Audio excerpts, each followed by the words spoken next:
Good evening. Thank you for joining us tonight, and welcome to the District 7 Budget Town Hall. My name is Courtney Buniskis, and I serve as the Community Engagement Officer for the County Executive's Office. I will be your lovely moderator for this evening. Thank you. Before beginning our program, I just want to note that this is the very high school where I graduated from. I'm a resident of Shadyside in South County, and I share great pride within our community. It's an honor to moderate this program and to be here with you lovely folks, and let's go Bulldogs. So that being said, it's important to know this town hall is a part of our annual budget town hall series and is your opportunity to let county leaders know what you think should be funded in the county's FY24 budget. This evening, we will hear brief opening remarks from County Executive Stuart Pittman and Councilwoman Shannon Ledbetter. Then the County Executive and the Budget Officer, Chris Traumbauer, will share a brief presentation about the outlook for our FY24 budget. After the presentation, we will open the floor for public testimony, and you will get a chance to share your thoughts. Before we begin, I'd like to introduce the department directors that are here. We have Karen Henry, Director of Public Works.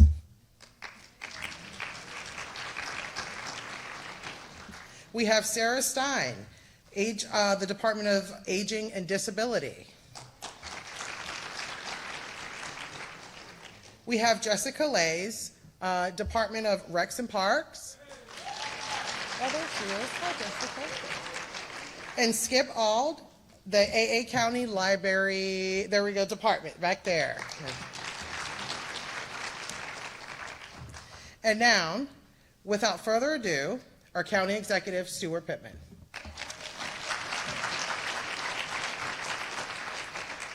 I'll be really brief because I think there are a lot of people who want to make sure they get in their 2 minutes, and we want to listen. It's great to be here with your new council person, Shannon Ledbetter, my new council person as well, and new partner in this work. And, we've been doing these every year. COVID made us go virtual for a while. I remember the first year, though, South County, I think, had more folks than anybody, and you've got a great turnout tonight. I think one of the reasons that Deal Park is happening, the reason, is because you showed up, and that was the first time I ever heard about the idea, and stopping the development that was going to happen there. So maybe we'll come up with something new tonight. We'll see. Chris is always, our budget officer, is always nervous about new things because we always have, tight budgets. But one of the things that we're going to do tonight that's different and new and that we haven't done before is share with you some of our rough projections of revenue that the budget office has come up with and what we think because of inflation, some of the new expenses that we can't get away from are going to be, and show you how much money we think we have to work with and ways to create money to be able to do some of the things that we're talking about. None of those decisions have been made. We have to look at our needs, and then we look at how to meet them, how many of them we can meet, and that's part of the process that comes later. But I just do want to say that these really are, I find them fun, and it's really important to sit with the council person from the district. We do these in all 7 because you're our shared constituents, and then when we talk to each other, we remember what you said, and when we're sitting there making the decisions, believe me, your faces and your words pop back into our heads. So I'm going to pass it over to Shannon, say a few words, and then we'll be Chris. And then I also just want to say that we are not going to respond to each comment, the councilwoman and I, as you go, but at the end we will reflect back, and usually what we do is we sort of take it issue by issue and give you I will give you some insight into my thinking on what you said. So, thanks.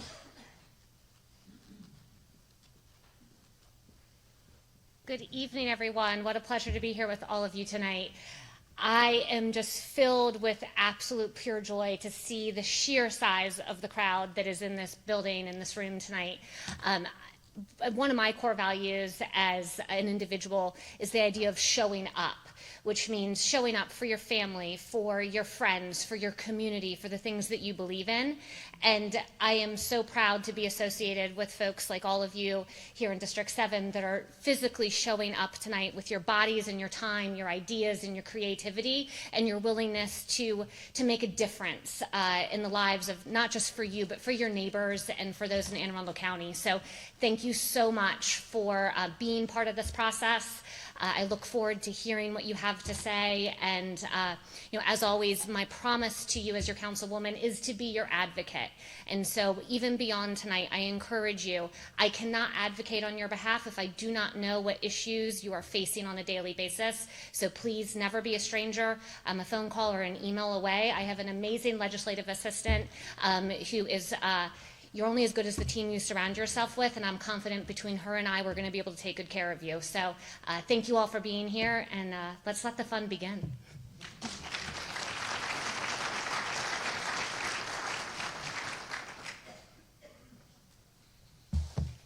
Good evening, everyone. And thank you, Councilwoman. Usually people don't refer to the budget presentation as letting the fun begin, but I'm all for it. I appreciate your optimism. So I've got about a 30-minute presentation here, but the good news is I'm going to do it in 10 minutes. How do you guys like that? Yeah? All right, awesome. That means I'm going to talk fast, so I apologize in advance. All right, so we're not going to talk about this. This is Stuart's message. It's very nice. You can read it on your own time. On the next one. This is where we are right now, and you heard the county executive say that it's important to have these meetings now because we haven't made any decisions. So your input is coming at a time when the decisions are still ahead. But as you see, we're about not even halfway through. The important parts are coming up where the departments present their budgets to the county executive, where we have to make decisions, and then this culminates on May 1st when we introduce our proposed budget to the county council, and then Councilwoman Ledbetter and her colleagues have 45 days to review, amend, and finally pass the budget by June 15th. It goes into effect on July 1st, the beginning of the fiscal year. So if we go to the next slide, this is where the money comes from. So the two big bars on the top, those are our biggest revenue contributors. That's income tax and property tax. It's about 70% of all of our revenue that comes into the county. You can see the total is $2.1 billion with a B. That's a big budget. There's a lot of good stuff in it. We'll get into that in a second. The other categories there are also important. They're much smaller, but all of that adds up to all the revenue that the county has to provide services and programs. The next slide is the other side of the table. This is where the money goes. Guess what that big bar on top is? I'll give you a hint. You're sitting in part of it right now. It's the Board of Education. So about half of our funding in the general fund goes to the school system and their 80,000 plus students and everything it takes to equip them with a world-class education. Then you can see the other categories we've kind of grouped together: public safety, land use, our component units like the community college and library, what have you. The next slide just gives a little bit more detail on that school funding. So in addition to our direct funding, like we basically write them a check for $835 million, but then we also provide their debt service, which is interest on their bonds. We do the school health program, we pay for the school safety, and so that's where you get your total of $942 million. It's about 47% of the budget. All right, so what was in this year's budget? We did some really good stuff this year. I hope that you're all as proud of it as the county executive and I. But first, we did an income tax cut, about 4% for every taxpayer. That's on the first $50,000 of your income. So if you're paying taxes in Anne Arundel County this year, you're paying a lower rate than you did the year before. That's pretty cool, right? I thought so. We were able to do that because the county executive and others helped pass a bill at the state that allowed us to change the tax rates on a progressive scale, so you could set different percentages, different tax rates, depending on how much income you made, and that's important. We also set the property tax rate lower, further lower than the property tax revenue cap than ever before in history. We maxed out our savings account, so we now have $132 million in reserve for when that next recession hits. And then we had opened up a small structural deficit when the COVID pandemic hit, which just meant that we were using some one-time funding sources to pay for recurring costs, which is certainly an acceptable thing to do, but we prefer not to do it. We were able to eliminate that structural deficit gap last year. So the next slide, this is a great slide. This shows our property tax comparison. So we're the yellow bar there. That's our property tax rate. Guess what? All of the counties to the left of us, they're paying more than we are, and that's good news. There's, I think, 6 or 7 counties that are paying slightly less than us. Most of those are rural counties, not super comparable. So we're getting a good deal. If you look at the next slide, this is the history of our property tax rate. So for the last 30 years or so, we've been paying a much higher rate. It's gone up and down a little bit. That's usually a machination of our tax cap revenue calculation, but we've been pretty flat the last few years, which is nice. Next slide, this is even better news on our income tax. We're the 4th lowest in all the land of Maryland. So there's only 3 jurisdictions that are paying lower income tax rate for you. So I know everybody likes to pay lower taxes, and you can be proud that in Anne Arundel, we're paying lower taxes than everybody in Prince George's, Howard, Somerset, Montgomery, Wicomico. The list goes on and on. We're getting a good deal. You can see maybe there's little dotted lines there. That's the progressive rate. So only 2 counties took advantage of that ability to set different rates for different incomes, Frederick County and us. So that blue line on our yellow bar shows that for the $50,000 and less, we're paying 2.7%. For every income above that, it's 2.81%. Next slide is just the history of our reserve fund. We call this the rainy day fund because it's more fun to say than reserve fund. The orange bar is what the maximum is allowed to be under the law, and the blue line is what the limit is. And you can see that we've actually maxed it out for the entirety of the Pittman administration the last 4 years. So we're very proud of that. What's in the budget for District 7? I'll tell you, it's so much it couldn't really fit on one slide, but I tried to use really small font and get a lot of stuff on there, but I couldn't get everything. It's been, I think, a good few years for District 7.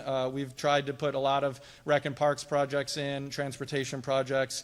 We know that there's water and wastewater issues too, so a lot of good stuff in there. You can see all the list in the presentation at home. We won't dwell on that. I just wanted you to know that we are investing in District 7. All right, so we're going to switch moods a little bit. We're going to talk about what do we see now and looking ahead. So as far as the current fiscal year, right now in fiscal year 2023, we're seeing the income tax and property tax revenues are still coming in as expected. They're still strong. The economy is very resilient right now. Macroeconomists keep expecting the growth to go down and the unemployment rate to go up. It hasn't happened yet. It's still hanging on. That's good for our tax revenue. We are seeing a fall off in the real estate taxes. So we call these the recordation and transfer taxes. And that's not surprising because guess what? All of us who refinanced our mortgages when they were 3%, mortgage rates are up at like 7 now, right? So of course that changes the activity. Well, every transaction, the county gets a little taste because of the tax. So when there's less activity, we get less revenue. So that's important, and you'll see this in a second, because that means our overall revenue is going down a bit. So the next slide, this is one of my favorites. This is a chart that shows those real estate taxes over time. Now that first peak, that shark fin on the left, that's the great housing bubble. Remember that? It went up and then it went down, and we had a great recession. That was terrible. I was on the county council at that time. It wasn't much fun. But so we're seeing that peak again recently where property values and real estate transactions went way up. We knew that wasn't sustainable, so we didn't budget for that. We budgeted for a more natural growth, and that's that dotted red line that shows what we think a natural incremental growth of the county is. So we budgeted to that line. Now, lo and behold, what we're projecting now this year, now that the real estate market has dropped, we're going to get right about down to that red line, which is what we budgeted for. So that means we're in pretty good shape. So what are we looking ahead? We're going to talk about FY24, the next budget year, fiscal expectations.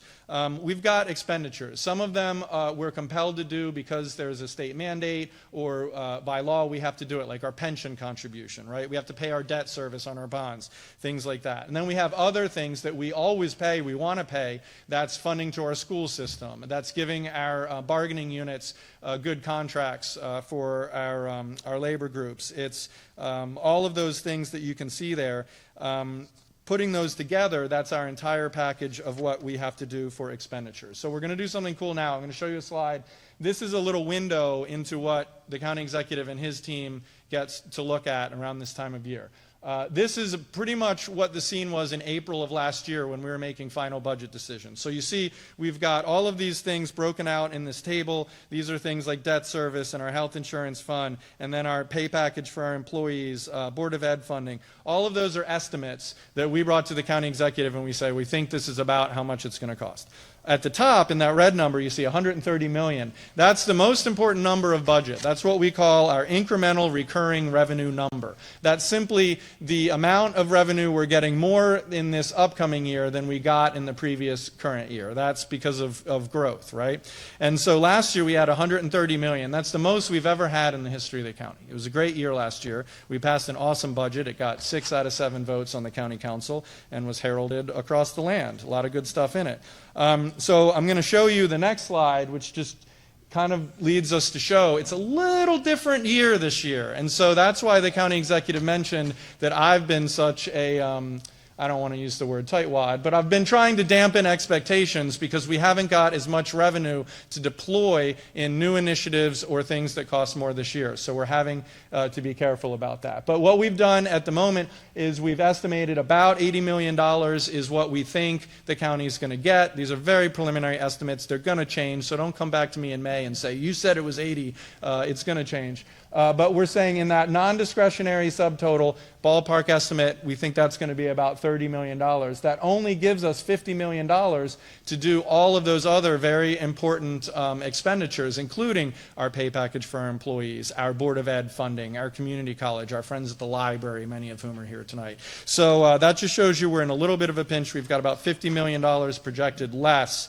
than we did at this time last year. And so the last slide I'm going to do before turning it over to the exec is just tell you some of the pressures that are already on our budget. We know about inflation, right? We've all heard about that. We've also got wage growth, which is a good thing, but means that our budget is more expensive. We've also got those incremental revenue shrinkage because those real estate taxes are going down. So that means year over year, we saw that big decline. That means we're going to have less of that recurring revenue than we did last year, as I just showed you. And we also have all those incremental increases from debt service and health insurance and our pension contribution and all those day-to-day operations that keep county government rolling. And then the last thing is our good, hardworking departments, and we have a couple department heads here as well. They are giving us great suggestions and things that they want to do to help serve you all better. That all costs money. We have to consider those and see where we can afford to give them some extra revenue to do good things. So all of that goes in the mix, and then the executive and then ultimately the county council decide what ends up in the budget. So with that, I'm going to get out of the way and give you back to the county executive to do the rest of the show. Thank you.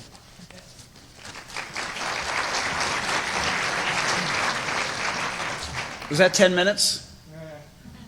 That was pretty good.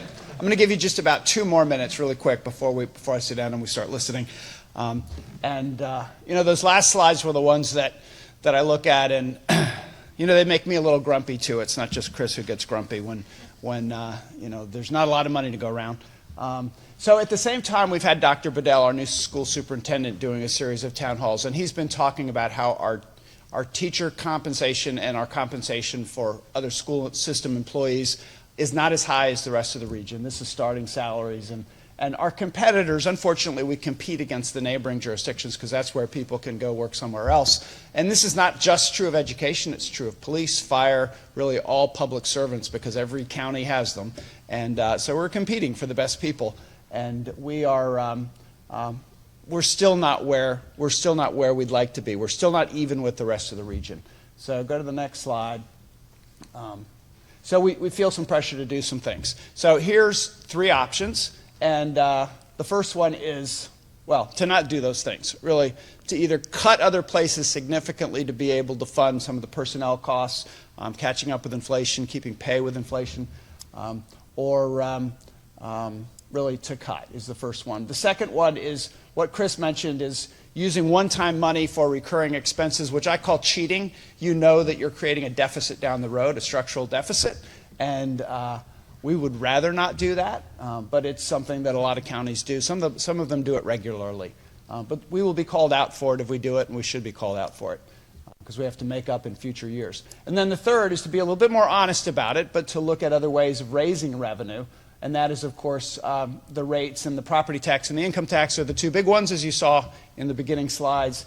And I'm going to go to the next slide to just show you what it produces in terms of money if you adjust those rates.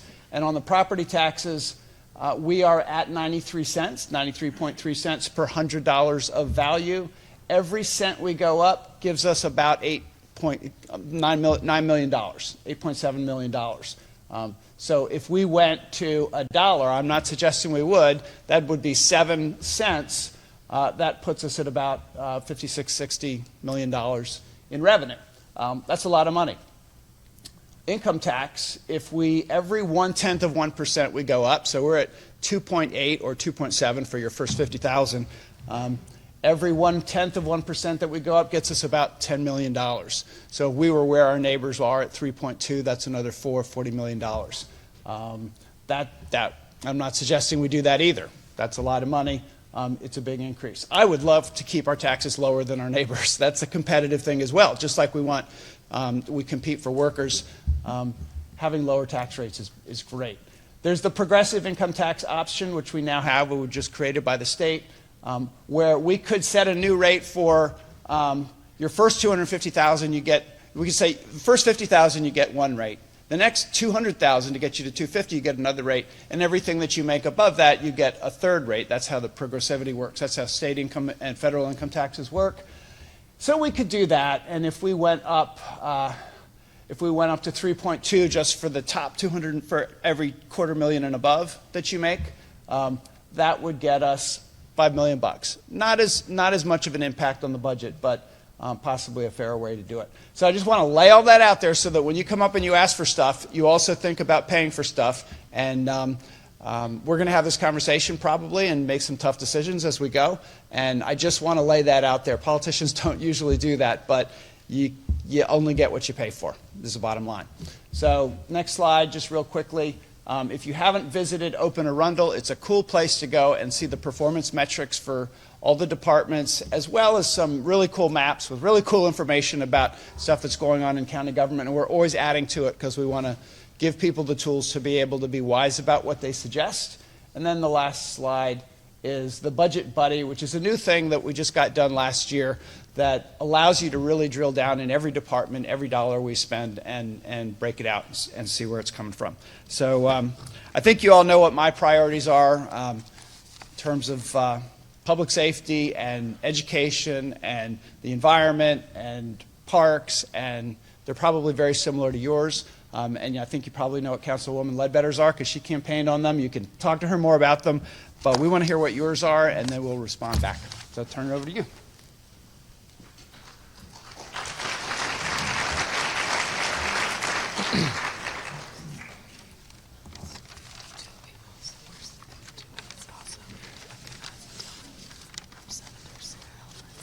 Okay, thank you. So before I begin with the testimony portion, I just wanted to recognize Dylan Bayer from Senator Alfred's office. Came in a little bit later after we started, but thank you for being here tonight. Much appreciated. So now is the time for the public and community testimony portion of the evening, where we get a chance to, Yes, Michelle Corkadell is here. Board of Education. Where are you? Is she? Oh, yes. Hi, Michelle. So sorry. Thank you. All of you are important, but you're going to stop there, right? All right. This is where we get a chance to hear from you lovely folks. This is your chance to let county leaders know what you would like funded in the FY24 budget. Each speaker will have 2 minutes to give their testimony. There is 52 minutes, 52 of us tonight giving testimony, so I'm going to keep it at 2 minutes, just FYI. For the sake of time, the county executive and council member won't respond to every comment. However, they are listening and taking notes and will share their thoughts after we have heard from everyone.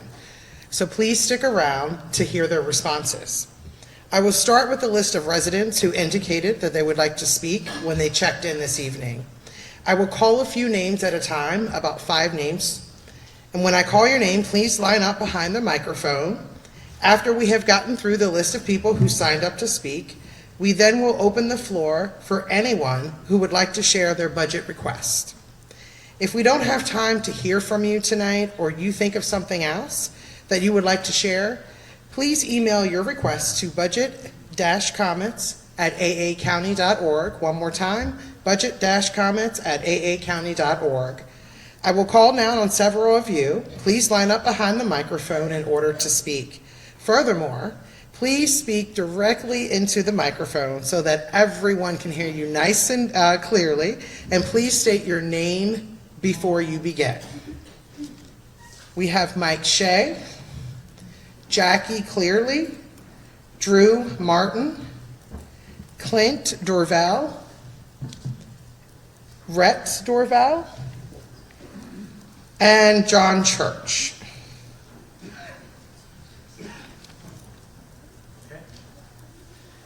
Mike Shea, South Arundel Citizens for Responsible Development.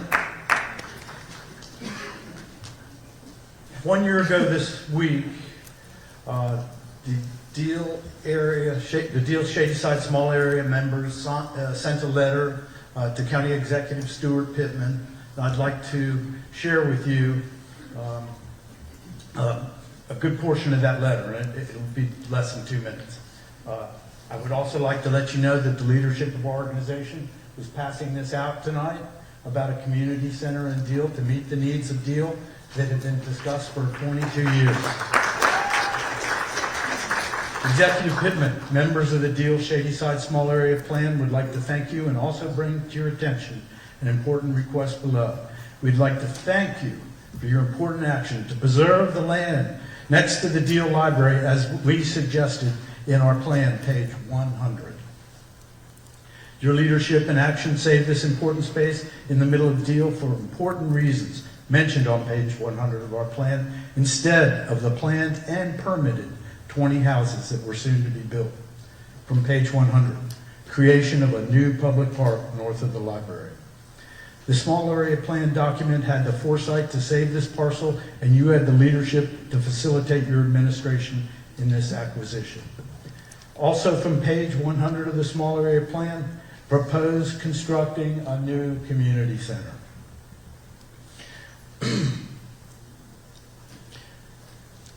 We bring this community center request to your attention as it is now imperative to meet our various needs. As you know, this document, our small area plan, is the gold standard of current planning that had large citizen participation and was passed by the County Council. Thank you again for your timely acquisition. And the signers of this, Luana Gray, Mohan Grover, Linda Andreasen, Peter Bell, Bill or William Serbo, Alex Thompson, and Richard Worth. Thank you.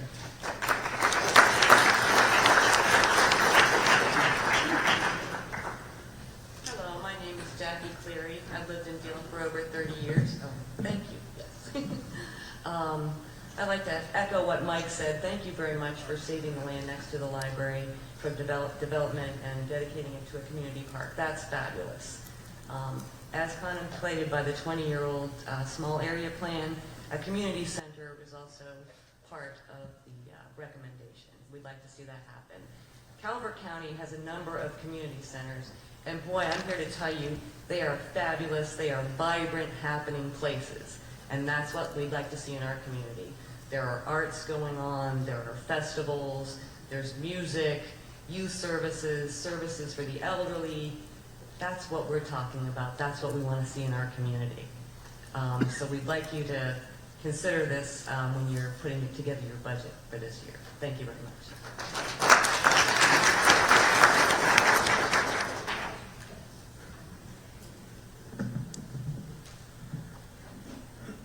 Hello, my name is Drew Martin, and I'm the chairperson for the Non-Represented Employee Committee. We represent around 1,000 employees that are not in unions from every department in the county. County Executive Pittman, Budget Officer Trumbauer, and Councilwoman Ledbetter, thank you for the opportunity to speak. Anne Arundel County, quote, the best place for all, end quote. That statement has not included the non-rep employees for many years. We have been left behind. Non-rep employees have had no pay raise in 6 of the last 20 fiscal years, 30% of the time. Most, if not all, other county work groups, the unions, have been caught up from lost wages. In your December 5th inauguration speech, you stated, quote, "We restored those 8 years of backstep increases to our school staff," end quote, and, quote, "We delivered the pay that our public safety agencies had been going without for far too long," end quote. Catching up to non-rep employees would require a much, much smaller financial commitment.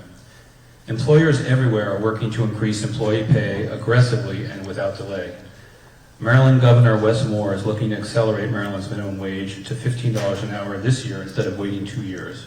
Missouri is planning an 8.7% COLA for all state employees on top of a 7.5% pay raise in 22.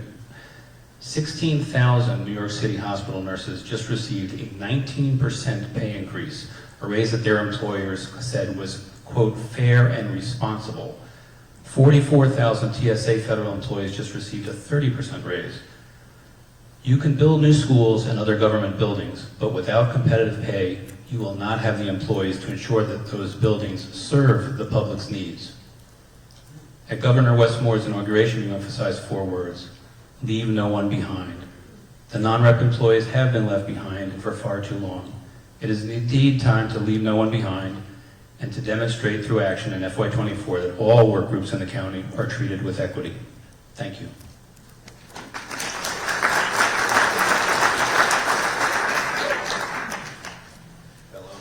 Hello, my name is Clint Dorval. I attend Southern High School. Baseball is America's national pastime, yet in our county, baseball has been neglected. Meanwhile, football and other spectator sports have taken the spotlight, and more importantly, the funding. Here at Southern, there's a push to get a second turf field and a new Bermuda practice field. I'm all for it, and I know it would be great for the school and those teams. I find myself asking why football and the other sports get additions to already high-level facilities, while the baseball facilities are falling apart. Getting upgrades for our baseball field has been something our program has been wanting to do for a while. I noticed that none of them are doing anything to get it done. So I went out with my brother, Red Dorval, who also plays baseball for Southern, and did some scouting of each and every high school field we can. Most high school baseball fields are not up to the level that they should be. Field conditions are poor, fields don't have lights, and there isn't enough storage, and most fields don't have bathrooms. Here at Southern, we have one of the worst playing surfaces. High school baseball is played efficiently in the spring. We use the high school field for our summer and fall seasons. There are many holes in the outfield and countless divots and clumps in the infield. Our dirt is crazy, dusty, and gravelly. When you dive for a play, you expect to get cut up. We don't have working lights and not nearly enough storage. Now, I'd like to see changes across the county. I'm here to advocate for Southern baseball. Southern needs improvements across the board in every single county, with every single category. No. I feel I speak for the whole Southern baseball community when I say that this is not okay. We need new lights, fields need to be upgraded, we need a field house, we need some bathrooms. Southern is the worst field in the county. It also happens to be where our team calls home. You want the best for your home, so do we. Thank you for this opportunity to share my thoughts and keep Southern baseball in mind.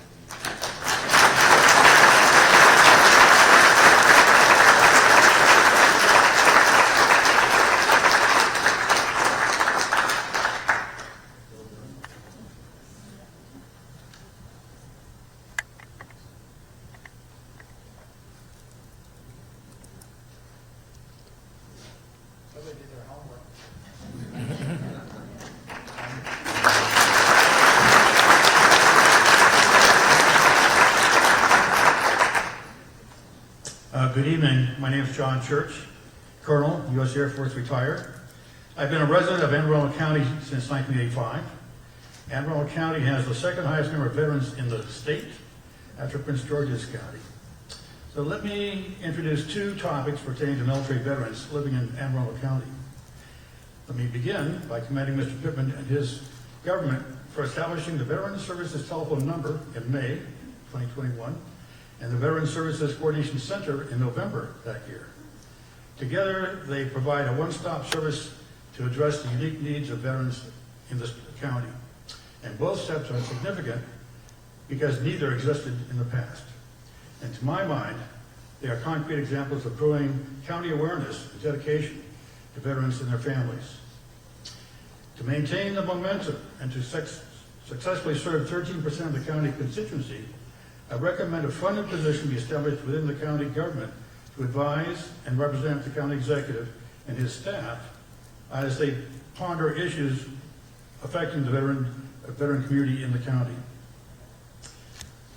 And by establishing a Veterans Affairs Office, Anne Arundel County will align with adjacent counties that have already funded and used such offices.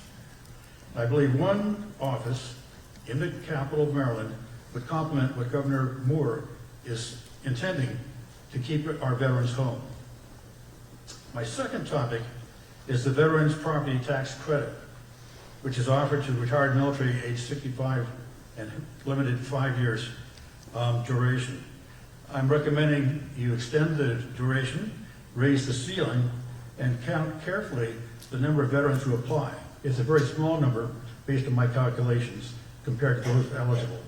Thank you, sir.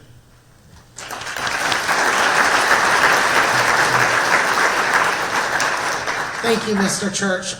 The next couple of speakers that we have is Rick Morcano. Excuse me if I'm saying your names incorrectly. Kathy Kaufman, Dominique Moore, and Deborah Bauer. If you could please line up behind the microphone.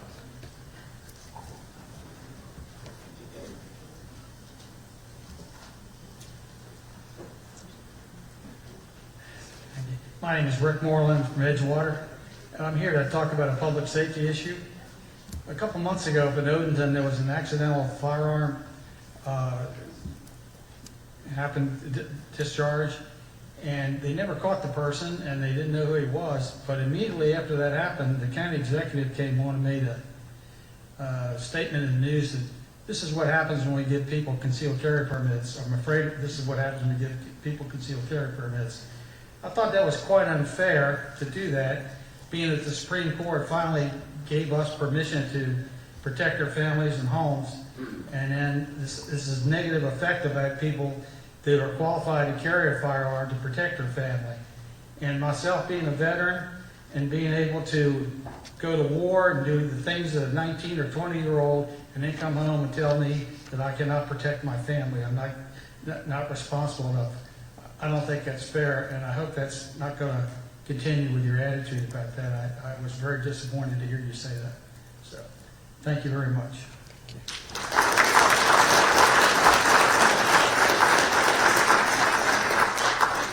Kathy Cochran, South County Pickleball Club. 6 years ago, my husband and I were introduced to pickleball at the South County Senior Center. Because it's a small room, we plugged in. One of our players went to South County Rec Center to ask our director, Kara Merrill, if it was possible for us to line a court in the gym so we could play pickleball there. We noticed it was very old but underused at the time. We had about 4 players at first, and finally started coming, and then was the start of the South County Pickleball Club. As our number grew to a few more, we were given permission to line a second court. However, the floor was in terrible shape, and in 2019, thanks to our recreation department, they put in a new floor for us.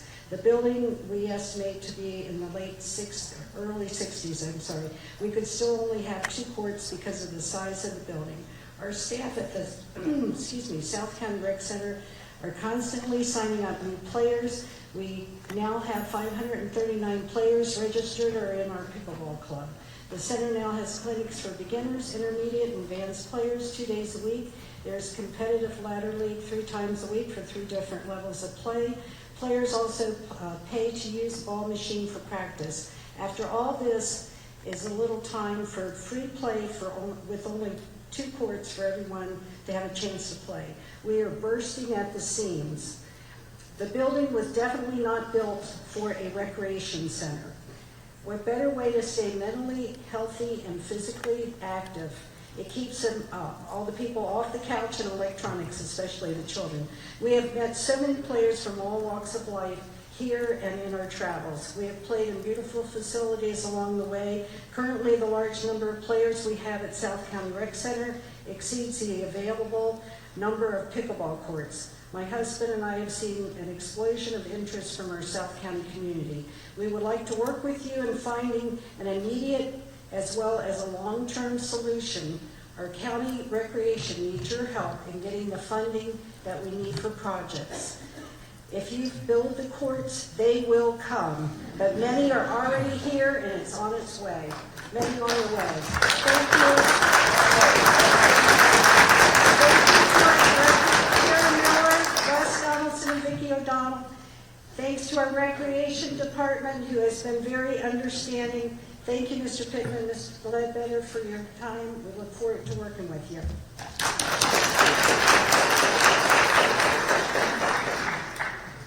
Good evening.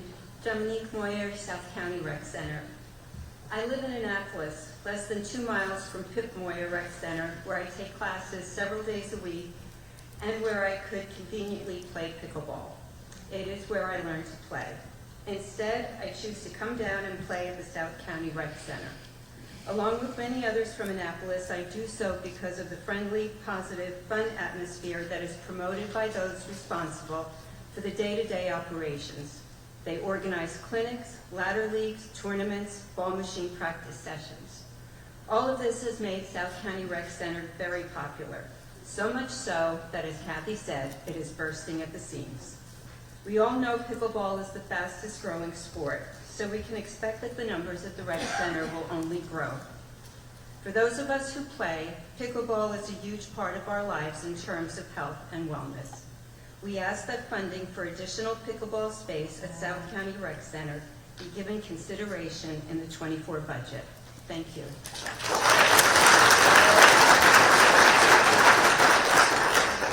Good evening, I'm Deborah Brower. I'm a resident of Deal and also a pickleball player with South County Pickleball Club.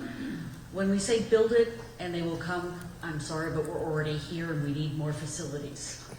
At the current time, 55 and greater is our biggest demographic with 19.8% of the players. Total players in the United States at the current time are 4.8 million and growing. Our largest, fastest growing group is 18 to 34 years old. These people are the average age for a pickleball player. The fastest growing group is under 21. Those people are bringing their children to come play pickleball. And they're having to bring them evenings, nights, weekends, and we're seeing them. South County has over 47,000 people with an average age of 38.1. That's the average age of a pickleball player. At South County Rec Center, we have 2 indoor courts which are fully booked. Over 530 paying players. We do pay to play. And many players are coming from outside the county and state. Interest in pickleball has increased 467% in the last 5 years. Currently, the nearest indoor courts are in Upper Marlboro, and as we know, Pip Moyer. We have to travel to get there, and those people travel to come see us. We do need dedicated pickleball facilities, land preservation and parks programs from 2022 list pickleball as a priority in Anne Arundel County.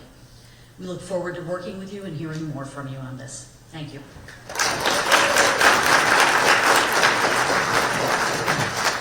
Hello, I'm Bob Caldwell, volunteer pickleball instructor. Councilwoman, that's showing up. Listen, I don't have to say much. You've heard how much our need is. What we've seen is a need, and we've met the need, and we're bursting at the seams, and we want a partner. We don't want you to do it for us. We want a partner. And we've shown that we're successful. I've been a businessman, and you don't fund somebody that says, I have an idea. You fund somebody that's idea. If you watch Shark Tank, you see somebody that's up there. Well, we're up there. We're bursting at the seams. Councilwoman was kind enough to come and watch our pickleball and play a little bit, and I think she has game. I think she, I'm not finished, Councilwoman. I still have a minute and 6 seconds. She needs a lot of help. At this rate, it's going to take a year to get you in one of our classes, unless you do something now. Thank you very much.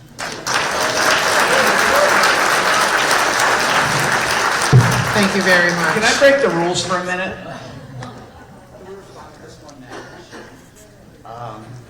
Because I heard about Councilwoman Ledbetter going there, and I think, what?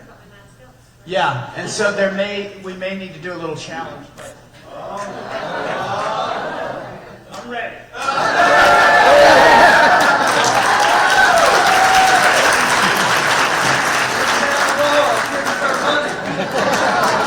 I went on Amazon. I got 4 pickleball paddles and 4 pickleballs for less than $50. And I did it because I wanted my kids to pick it up too, because we could do it as a family game. But I'm not supposed to make any promises, and I'm not going to make any promises. But I know that Jessica Lays is over here, and she's smiling too. Because we've been talking about pickleball for 4 years, and how it is the fastest growing sport, and how we need to deliver particularly indoor courts, and we know what's going on at South County Rec Center. So just think about the fact that in Edgewater we've got a vacant Kmart, right? We've got a vacant, remember there used to be a Giant Foods, and that's vacant too. So I don't know what's going to happen, but I can tell you we're on it.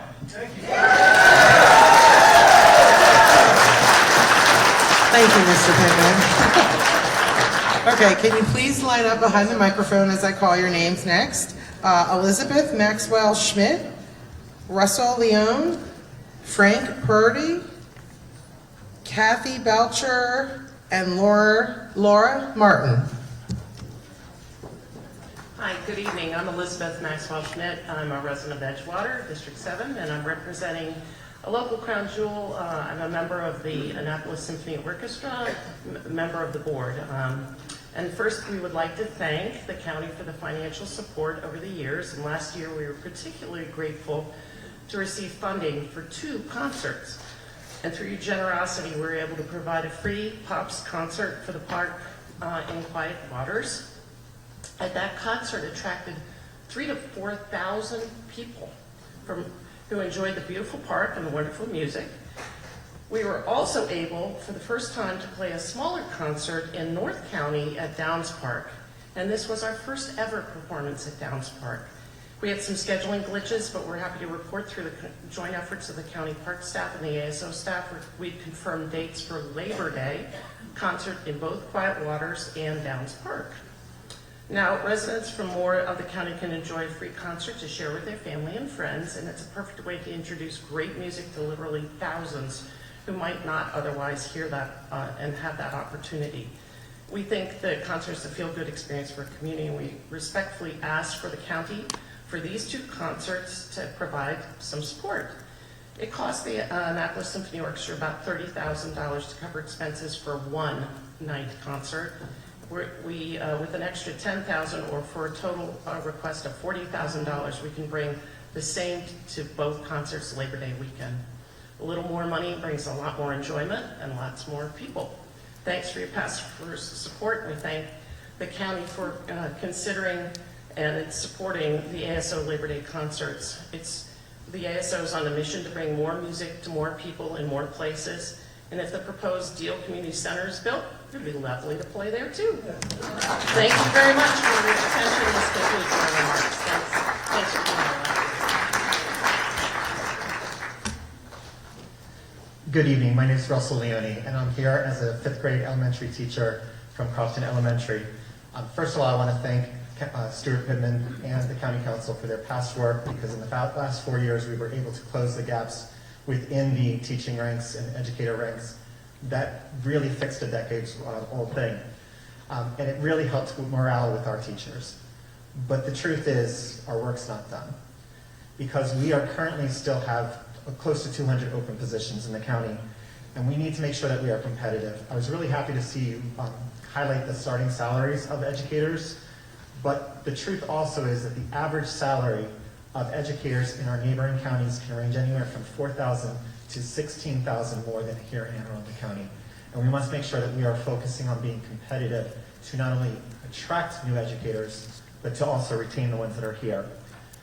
This is our opportunity to move forward. We have a superintendent who sees the value of educators, and the 6% COLA ask that he has put into his budget is the healthiest we've seen in 15 years. This can help us to restore Anne Arundel County in the image as a place to really be competitive and for educators to want to come and work here. I'm in my 25th year of teaching, and 25 years ago, I was offered not only a contract here, but in 3 other counties. I chose Anne Arundel County because it was competitive. I wish I could say the same thing right now. It's not, and I would love to see more educators, because I'm 7 years from retirement, and I would love to know that there are going to be excellent educators for our children coming behind me and many others And I do want to stay, even though I'm at 25 years, I want to stay here for the next 7 years before my retirement. So thank you so much. I do appreciate all of the work that we did to help close those gaps for our educators. We do still have some more to do. So thank you so much.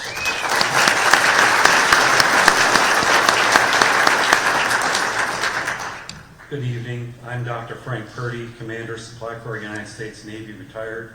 My wife Lisa and I live in Davidsonville. Davidsonville has a hidden 58-acre park named Kings Branch Flat Creek Natural Area, which has been needlessly closed to the public for 2.5 years since the completion of a $2 million stream restoration project that ended in 2020. Anne Arundel County appears to allow the 40 homes in the Gravely community off Rutland Road exclusive use to the park through a private entrance on posted HOA land.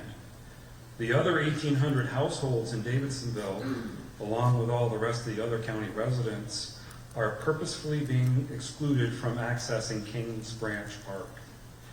We do not want the lessons learned from Bethany Beach, the Bethany Beach incident, to be forgotten, and we request that the county raise the priority of opening this park. I think we can all agree that removing 3 or 4 wooden rails is basically free and shows good faith in initially opening up a park that was dedicated to the county in the 1990s and has been closed for 2.5 years. Please formally open back up the Ash Street entrance to the Kings Branch Park and use grant money to make this park handicap accessible. It's time to make public lands public. And if anyone's interested in learning more, I'll be available after the meeting.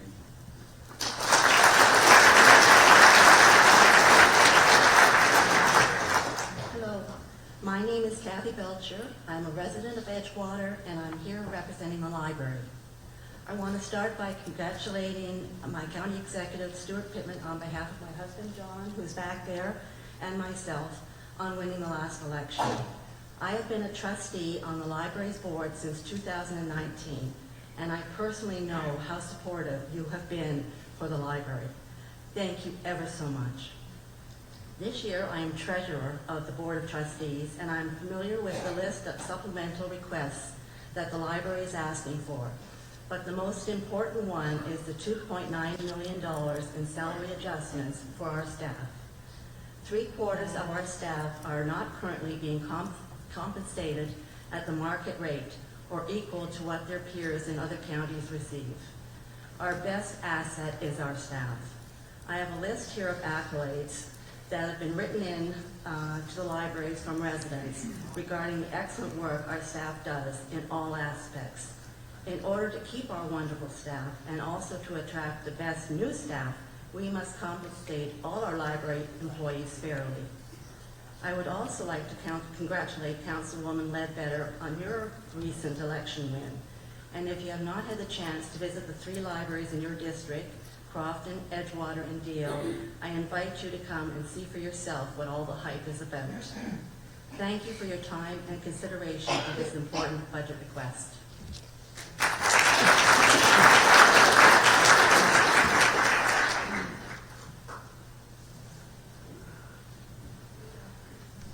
Good evening. My name is Laura Martine, and I am the Vice President of the Board of Trustees of the London Town Foundation. I'm here to speak in support of the Foundation's requested fiscal year 2024 operations grant for $380,000. As provided in an operating agreement between Anne Arundel County and the Foundation, the grant will be used to support staffing, utilities, supplies, materials, and maintenance of the facilities and grounds for the operation of Historic London Town and Gardens.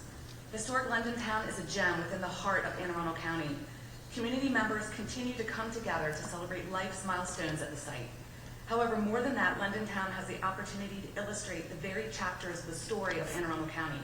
This site contains the history of the colonists who built the town, and for a short time as the capital of Maryland, the slaves upon whose shoulders the town was built, the Native Americans who resided there, the individuals whose lives were burdened by poverty, the wealthy who drank merrily at the William Brown Inn, and the pirates who traversed the nearby waterways.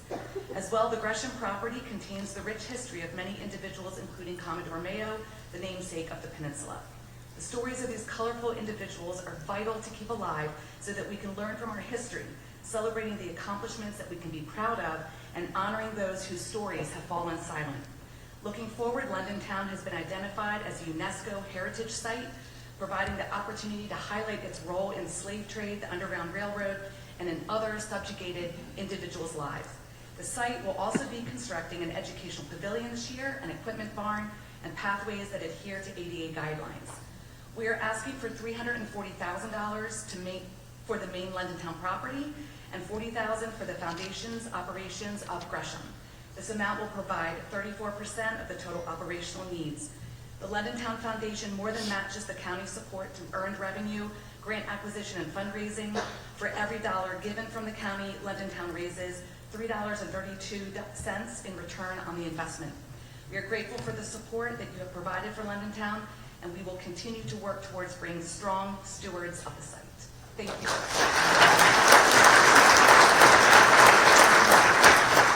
Thank you. For our next set of speakers, we have Bernie Nolan.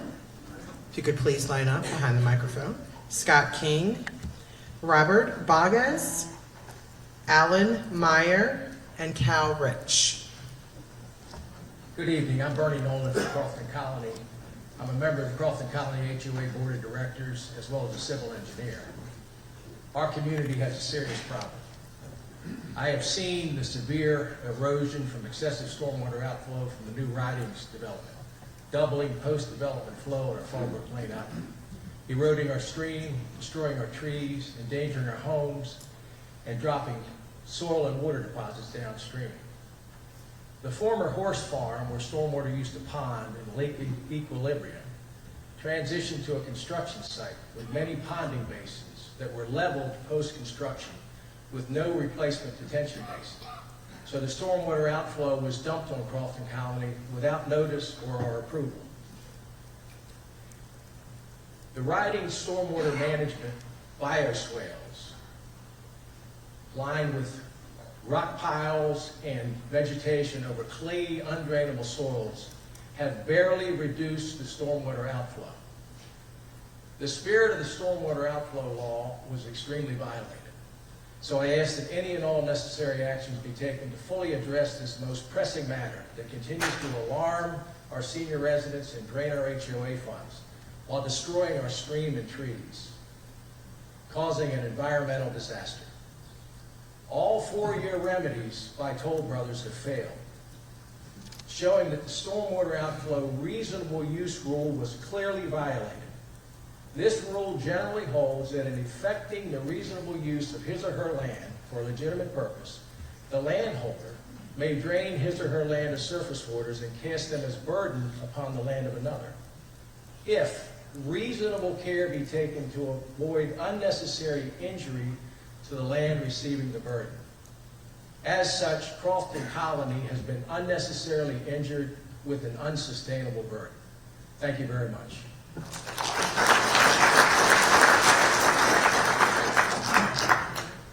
Scott King, I'm one of the Crofton Colony residents.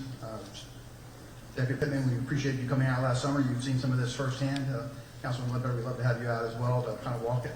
So, 2 themes here for me: happy wife, happy life, and it all runs downhill. I don't have a happy wife right now.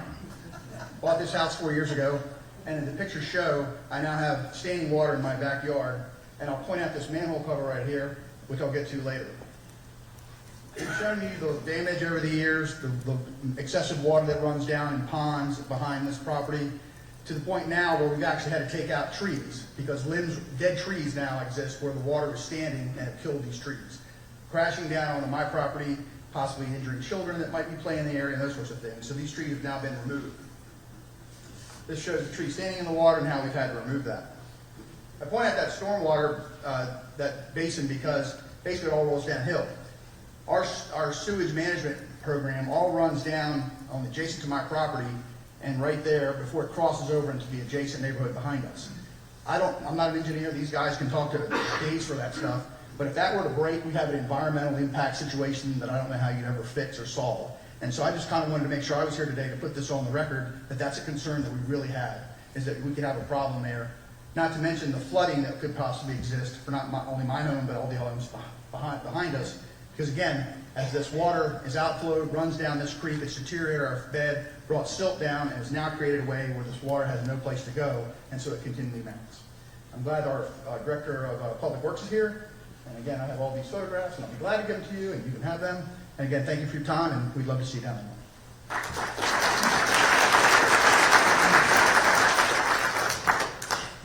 Good evening, Bob Agachik, Crofton Colony. I'm 100 yards upstream from Scott. The stormwater issue, and most of my community would agree that my property is in the most peril, probably of all the properties they're in. When I moved to Crofton Colony in December of 18, I thoroughly visited the property and stream bed prior to purchase, including when it was raining. No time did I witness any substantial flow of water, maybe than an inch or so. Weeds were growing in the stream bed, and banks were not impacted. That's what was. This is what is. As construction progressed at the ridings and runoff water was piped under Underwood Road, the rate of flow increased monumentally, some cases to a torrent of 8 to 10 inches in depth, causing some very damaging erosion. The rear of my property drops down a steep grade, approximately 12 feet to the stream bed. Water from repeated storms continues to undercut the bank and wash away the ground to the point that the integrity of my bank has become severely compromised. I took a ruler and I have photos that we've previously supplied, 4 to 8 inches of penetration into that bank. Roots are sticking out. Erosion damage continues with each successive storm, and I'm very concerned that a collapse of my bank is evident. Were that to occur, could impact the foundation of my home and cause the nearby trees to fall, potentially onto a walking path. Clearly, the stormwater management plan under which the ridings was constructed via Toll Brothers has not performed satisfactorily. What needs to be? The remedies are one, stop the excessive flow of this water through catch basins, retention ponds, or whatever better solutions from an engineering standpoint. Correct the damage to my stream bank and to remove the hazard. We need help from the county to implement these remedies. Thank you.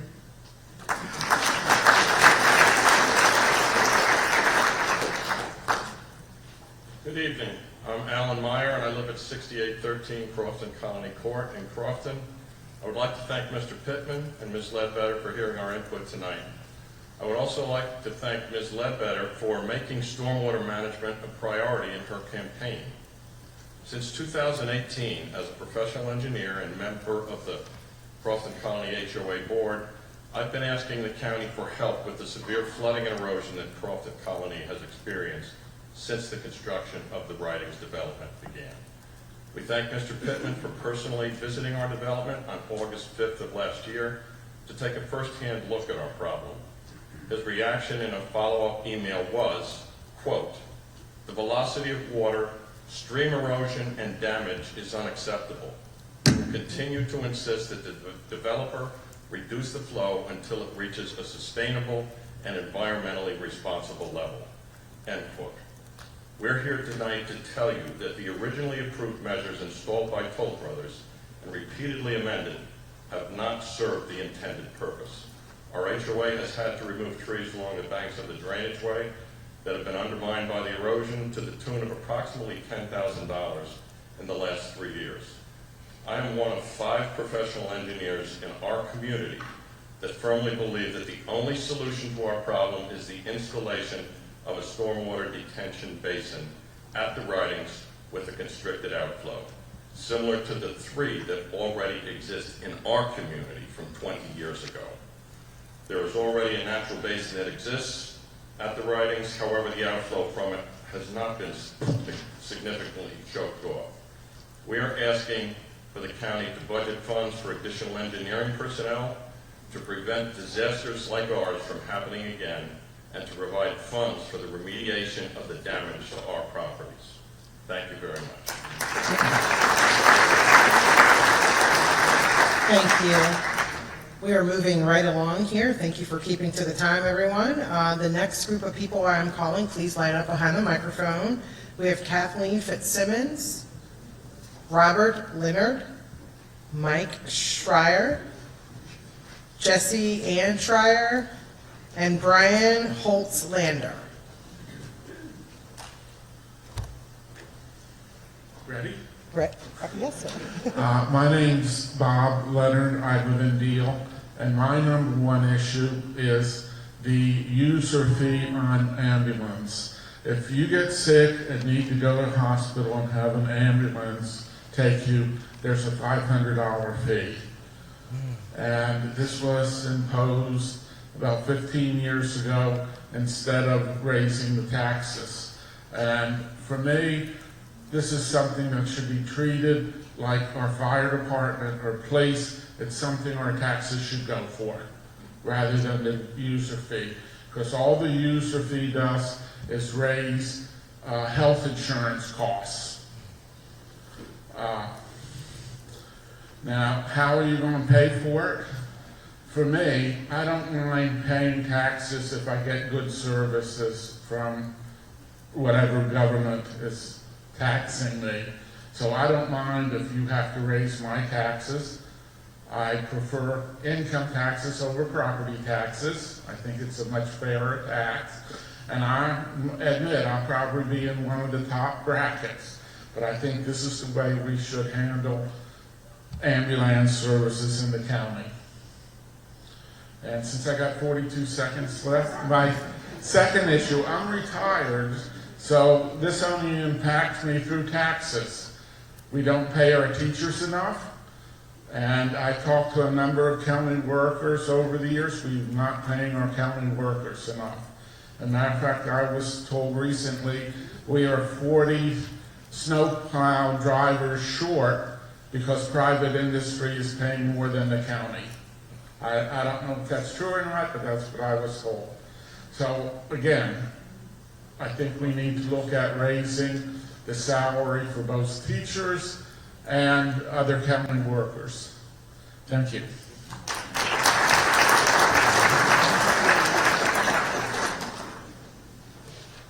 Good evening. My name is Mike Shire. I'm with the Anne Arundel County Fraternal Order of Police, representing the active and retired police officers of Anne Arundel County. First, I want to thank you, County Executive Pittman, Councilwoman Ledbetter, for the opportunity to speak here tonight. Thank you to all the citizens who are here that support our police officers and advocate for our good salaries, like the last gentleman. Appreciate that. Here in Anne Arundel County, we have some of the best trained and equipped police officers in our country, but we don't have enough officers. The demands of our officers are increasing drastically. The county's population is increasing, but staffing levels have plateaued. We've added police officers and community engagement and other positions that weren't contemplated 6 years ago when an independent study told us that our agency is vastly understaffed. And understaffed we have remained. Decades of neglect of politicians misleading our communities with a policy of doing more with less have created a massive backlog. There was a recent news article that talked about Annapolis City Police and how they're failing to meet their statutory staffing rate of 3.2 officers per 1,000 citizens. It's great that they have such a goal, but even if Annapolis City were to hit 2.6 per 1,000, their staffing rate per capita would still be double that of Anne Arundel County, which is at 1.3 officers per 1,000 residents. Not only is this well below what our internal neighbor sets as a goal, but it's well below the national average of 2.4 officers per 1,000. We remain in a deep staffing hole. When you combine recruiting, vetting, hiring, and training, you find that it takes up to 2 years to actually get an officer on the street. COVID halted much of our training, except for minimum training requirements. We find ourselves playing catch-up in training as well. We've already reached the cusp of exhausting our budgetary allotment for advanced officer training beyond the minimums this year. Our salaries, like those of the teachers you highlighted, are just not on par with local jurisdictions, and we're vying for a limited pool of qualified candidates. If you don't want to cut police services, then we need police officers now. And like has been said, you get what you pay for. We're working at a ridiculous pace. Our crime rate remains well below the state average, but with such low staffing, that does not come without us working at an exhausting rate. Cannot be expected to sustain that. The executive director of the Police Executive Research Forum says there has to be a commitment to want to fundamentally train and compensate police at a level that makes them professionals. Mr. Pittman, you've said that public safety is the most fundamental job of government. And my mother would be very upset if I didn't give a thumbs up to pickleball. There we go. But I hope that you, Mr. County Executive, can commit to our police officers to the same level that you've committed to these folks in their pickleball.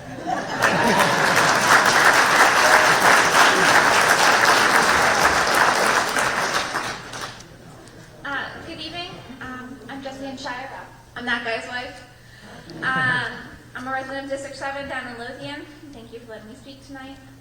My husband's been a police officer for 19 years, serving this county and the state. I try not to think about whether or not he's more dedicated to his job than he is to me, so I don't really want to be disappointed. He works night and day to improve our police department and our community. He literally went to law school. I put that man through law school so he could do a better job of teaching the officers of this county the rules of enforcing the law. I cannot wait for him to retire. It is too dangerous for my liking, and except for a few folks, not many people really seem to appreciate the job that he and his fellow Anne Arundel County police officers do every day. I feel a fear for my husband because our officers are spread so thin. They all have to do extra work to make up for the slack of this county's negligence in failing to properly staff its police department. Officers throughout our county work punishing amounts of overtime, and I assure you it's punishing, I never see him, to make ends meet and to make up for staffing shortfalls. And then the department has to explain to you why they are paying so much in overtime. We are well past due for properly staffing our police department and paying police officers like the professionals that they are.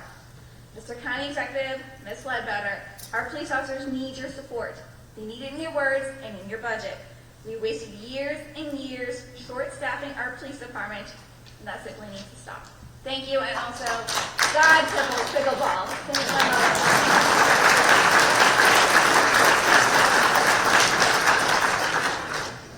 Hello everyone, I'm Brian with Anne Arundel County Professional Firefighters. On behalf of all of us, thank you for the opportunity to serve the great citizens of this county, and I want to just echo how exciting it is to see so many people here after a challenging time through the pandemic and the staffing crisis that followed here in healthcare. Meetings like this and opportunities like this give me hope that we can do some great things. Councilwoman Ledbetter, I just want to begin by saying what a privilege it was to be present at your swearing-in ceremony and hearing your moving story about your value of community service and the sacrifice it takes to do it well. I'm sure most other people here will agree that District 7 has grown exponentially in the last couple years, and we are struggling to keep up. Our firefighters and paramedics are being stretched to the limit. Even without things like COVID and stuff like that, this area in particular is really stretching us. For example, at the Davidsonville Fire Station, we desperately need to raise the number of firefighters to meet the national minimum and upgrade the ambulance to paramedic and advanced life support capabilities. So what that means for you is that we need to have enough firefighters to get the hose and the water to the fire quickly and rescue people who are trapped before it's too late. And what it also means is that in any emergency, whether it's an amputated limb or a heart attack, the ambulance arriving at your house has the paramedics and the equipment to save your life. Right now, the residents of Davidsonville are waiting for that ambulance to come from somewhere else. We need your help to make the investments now to keep our people safe. We are grateful to have you as our councilwoman and look forward to working together. Thank you.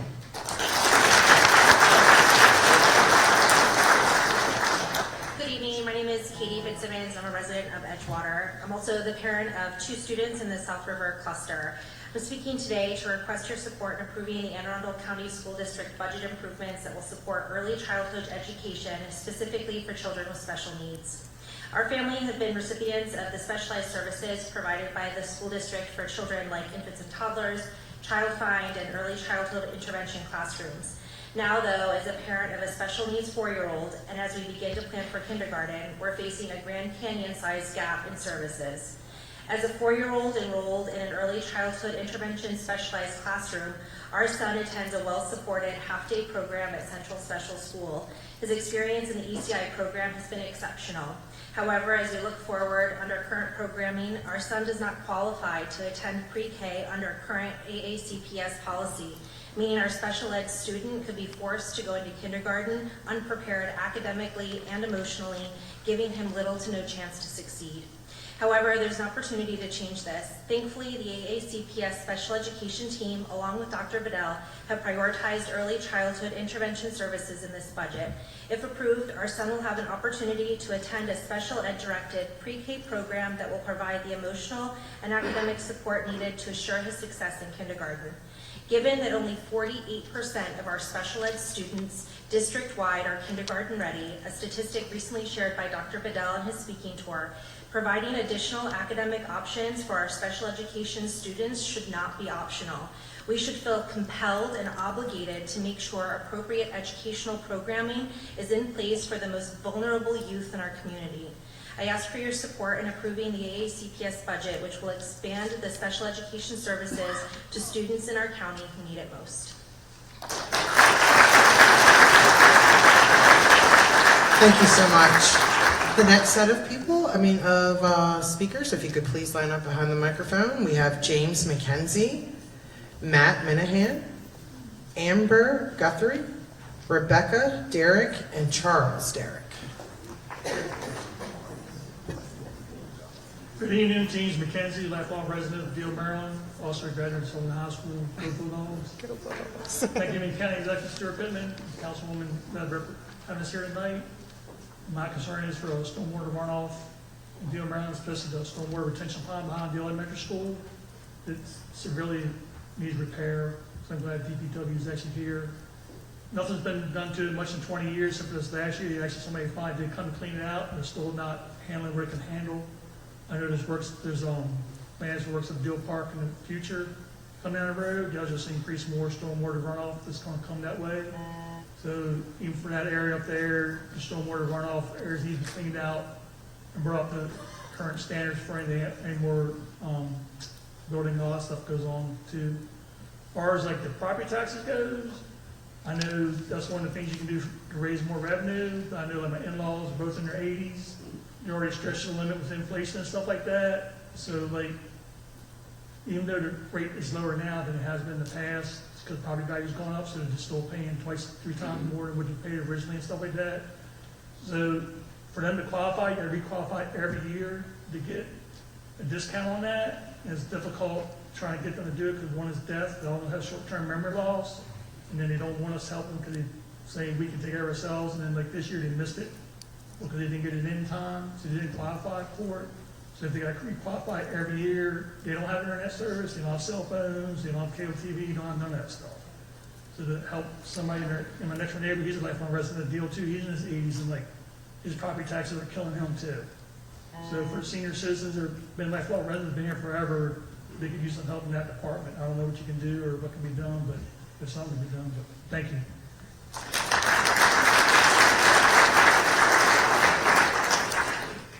Hi, my name is Amber Guthrie, and I live here in District 7, and I am a volunteer at Arundel County Animal Care and Control. Our budget request is twofold: a new shelter building, which my volunteer colleague will talk about later, and more staffing. That seems a simple statement, but in no way conveys the human toll that understaffing takes, let alone the toll on the animals. In total, the entirety of Animal Care and Control has only 32 full-time positions. 7 are currently vacant. Tonight, I'd like to talk about the animal care technicians. They deal face-to-face with people turning in animals under all conditions. They listen politely and respond professionally as people give up their pets for reasons that run from heartbreaking to heartless. They console the hundreds of people who bring in their ill and injured pets to the shelter every year to be put to sleep. Then they humanely euthanize those pets themselves. They do the first assessments of the health and behavior of thousands of new animals each year, including some who are dangerous and very sick. I have said they do this because there are supposed to be at least 3 full-time technicians at the shelter to handle the number of animals coming in and out every single day. However, one technician left last August, then another in November. Since it takes months and months for new employees to be hired and trained, there had been only one technician for over 2 months. 2 weeks ago, this last technician, a brilliantly competent and trusted, but emotionally exhausted and overworked employee who was doing more than 3 times the expected amount of work, resigned from her position. The shelter was privileged to have her as their employee for 14 years. Her plan had been to retire after decades of service, but she realized that she needed to make the difficult decision to leave. And now these jobs are all shuffled to the shelter's other overworked employees. This is just a snippet of the incredibly stressful reality for the people who care for our county's homeless and lost pets. The staff, the volunteers, and especially the animals need your help. Thank you.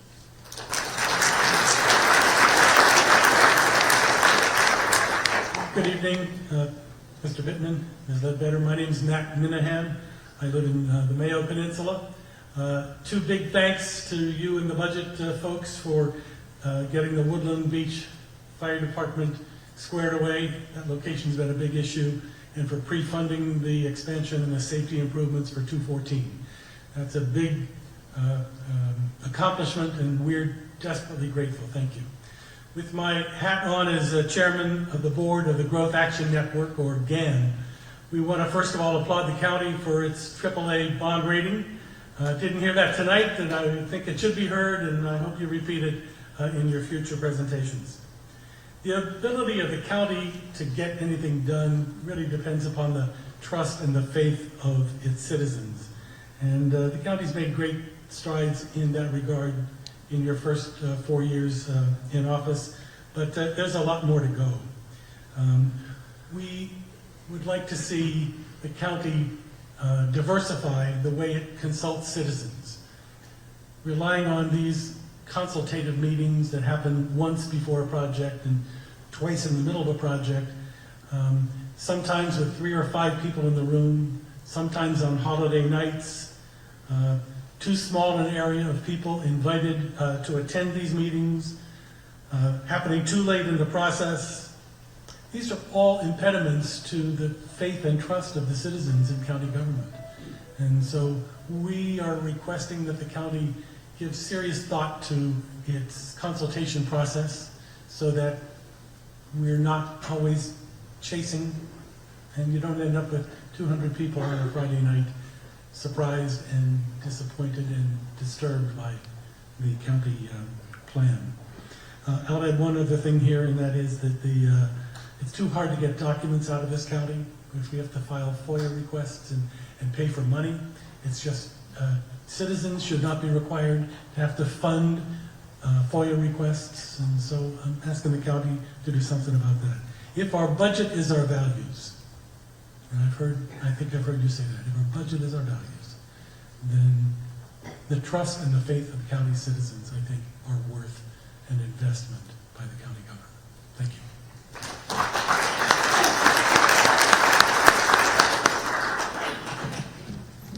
Good evening. My name is Rebecca Derrick, and I'm the assistant varsity field hockey coach and the head tennis coach here at Southern High School.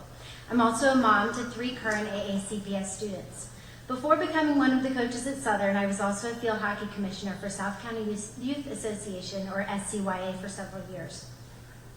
I'm here tonight in support of our South County athletes who are consistently asked to practice on inferior playing surfaces and within outdated facilities relative to the other high schools and recreation leagues in the county. Southern is the only high school in the county without an existing or budgeted second turf field. In addition to the 2 or even 3 turf fields on other schools' properties, several neighborhoods also have local parks with multiple turf fields for the recreation leagues. Severna Park has Kinder Farm, Crofton has Bell Branch, Northeast has Tickneck Park, just to name a few. This year, with the later school start time, the discrepancy between our facilities and the rest of the counties became even more apparent. With only 1 lighted field available at Southern to share between our 8 ball teams and multiple SCYA teams, the coaches and administration spent huge amounts of time scrambling to find the time and space for all teams to practice. One afternoon this fall, our varsity field hockey team held practice on 1/4 of a Bermuda grass field because that was the only space available to us that day. What really struck me about that practice was that not one of our athletes complained or questioned the situation. That makes me both proud of our students for their gritty and unentitled attitudes, but it also makes me angry that that is what they have come to expect. We travel to Severna Park, Broadneck, Crofton, and see the gorgeous facilities, and they think the county doesn't care about Southern, that we are always furthest down on the list of priorities. Unfortunately, I've seen nothing that has ever given me reason to think this isn't the case. Southern may have fewer students than the other schools in the county. However, we field the same number of teams, and therefore, for the purposes of equality, it is only right that we have the same number of turf fields. I did not grow up in South County, but I love it like I did. There isn't a school in the state where I would rather coach. Our student athletes deserve the same resources and facilities made available to other AACPS students. We aren't asking for more, we're asking for equal.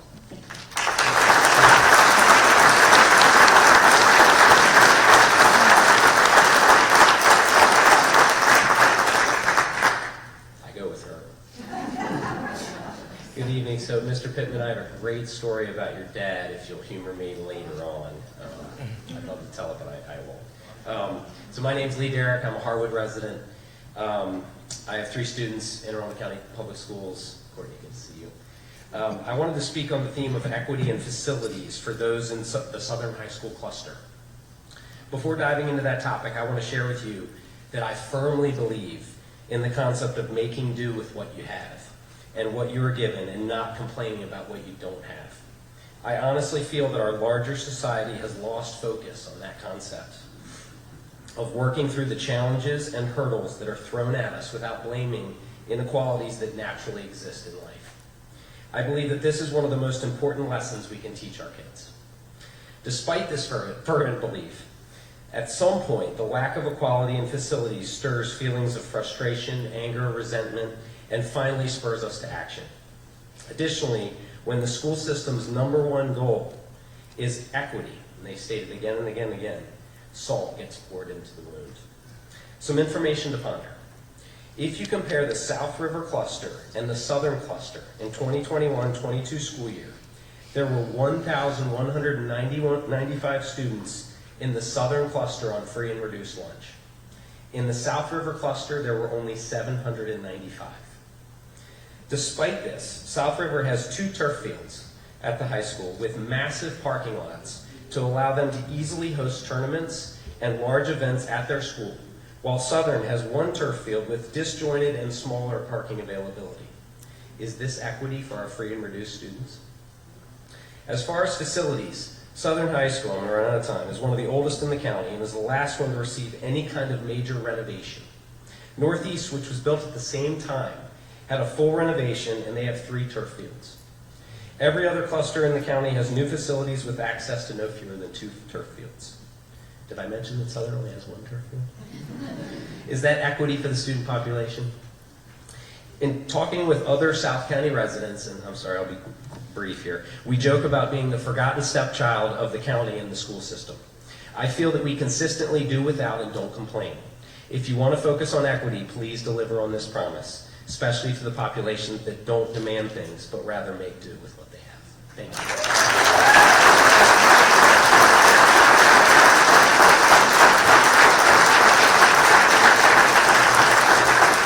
Thank you, Mr. Derrick. For our next set of speakers, we have Celestine Brown, Rachel Halbig, Thea Wilson, Alexis Bond, and Robert Mays. If you could please come to the microphone.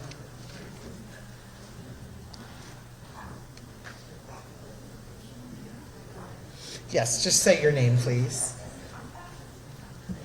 Good evening. My name is Rachel Halbig, and I'm the branch manager of the Crofton Public Library in Anne Arundel County Public Library System. I'm here on behalf of my extraordinary coworkers. I've worked in libraries for 15 years, and I continue to be awestruck with the work that library employees do for their community every day. Library employees are the heart of any library system. They show what truly caring for your community looks like. My staff go above and beyond in each interaction with our customers. In our 102-year history, AACPL has helped to educate, enrich, and inspire millions of county residents.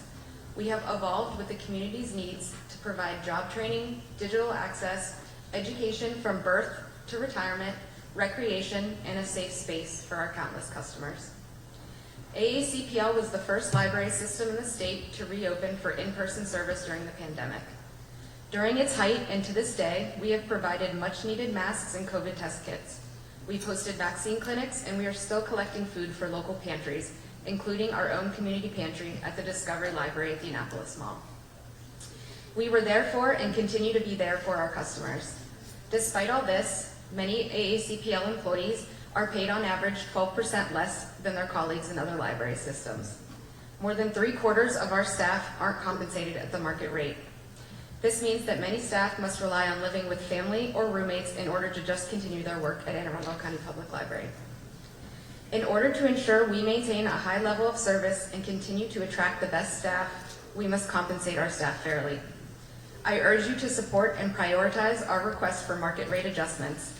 And I want to end with this quote from a grateful library customer after staff helped them print paperwork for a job. PG County, Montgomery County, Howard County, none of them have anything on Anne Arundel County libraries. Y'all are the best and always get the job done for me. Thank you.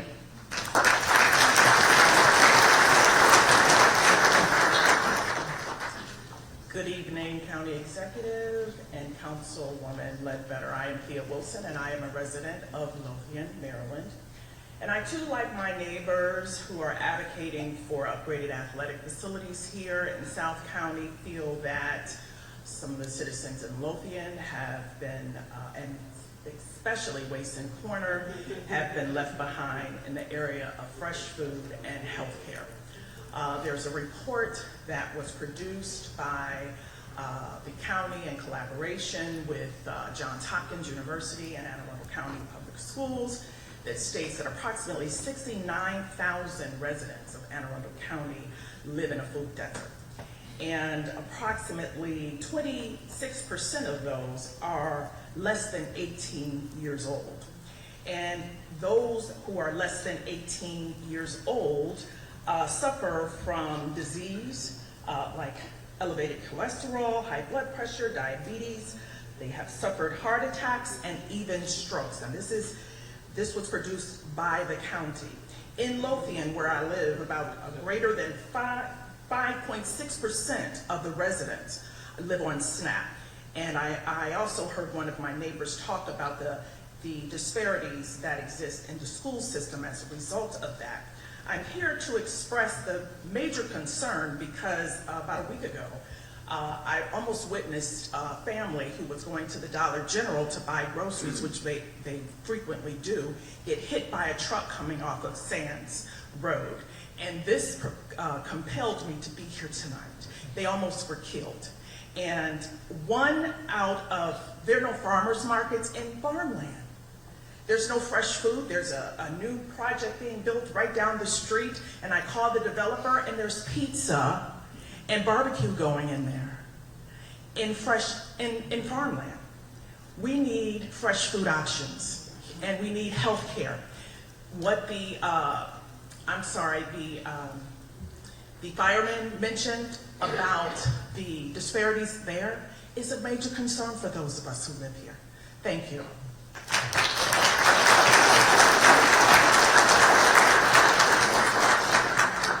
Hi, my name is Alexis Bond, and I live in District 7 in Davidsonville. I'm a certified professional dog trainer who volunteers at Anne Arundel County Animal Care and Control, and I'm here to advocate for a new animal shelter for our county's homeless pets. Life for all pets in the old, poorly designed, and overcrowded shelter is relentlessly stressful. Although my area of expertise is dogs, so I will focus on that area. Volunteers struggle to keep dogs from deteriorating mentally in the shelter's stressful environment. The main gallery where most of the dogs are housed has very narrow kennels. These kennels do not allow any space for any kind of enrichment to meet the dog's basic mental and emotional needs. These kinds of activities are so important for their health, adoptability, and the liability for the county. The kennels face one another, and the large dogs can be face-to-face with their neighbors, so if they jump up, this increases barrier frustration, which is a serious issue and increases the dog's stress. The kennel has no effective sound modification or noise trauma. It is known to cause lasting anxiety for dogs that creates other fears and phobias. These dogs are in a constant state of stress with little ability for decompression activities. Thanks to volunteers, 50-some dogs, some there for many months and even years, at least get out briefly every day. But upcoming construction next to the Animal Care and Control is going to eliminate most of the outdoor areas where the dogs are now walked and the fence pens where the dogs run freely to meet potential adopters. We've been told a solution has been found before construction starts. We hope so, but it would be far better to expand the shelter to a new location.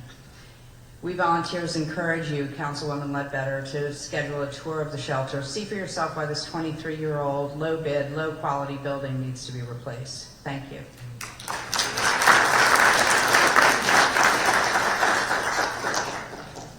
Hello, my name is Celestine Brown, and I think Mr. Pittman is aware of who I am. Thank you for being here, and Ms. Ledbetter. But I'm not here about trucks today. Today I'm here to request the need for the school, for the elementary schools, the middle school, and the high school for South County, Lothian in particular. I was speaking with the principal today, and she said there's a great need for a bilingual facilitator. And this person is responsible right now for 140 children. They need to learn English and, of course, keep up with the math and everything else that they require. Also, there's a need for a PPW, which is a pupil personal worker, and there's only one for South County. So there's a need for that. Also, there's a need for SIST, S-I-S-T, which is a student instructor support teacher. This person handles special needs, and I think there was another lady that spoke about special needs, and that definitely needs to be looked into. Senior Center is another thing I'd like to mention. I go to the Senior Center now, I take weight classes, and my one instructor, she has like 24 people in the class. She had to take a pay cut, but she doesn't get anything because the budget had been cut. And then also the director there has said that she hasn't gotten any increase in the budget for over 10 years. So something needs to be done because the seniors need that for help in mentally and physically. The last thing is Sands Road. We need some preservation of Sands Road. All those trucks, I think that you're well aware of, have deteriorated the road terribly and is still very dangerous, and we're still working on that as well. And just like the young lady just said, someone was hit there, and that has been ongoing. So we need help in that area as well. Thank you.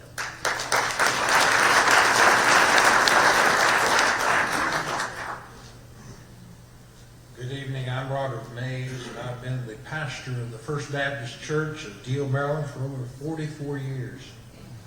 The church I pastor is located directly across the street from where the community center is proposed to be built.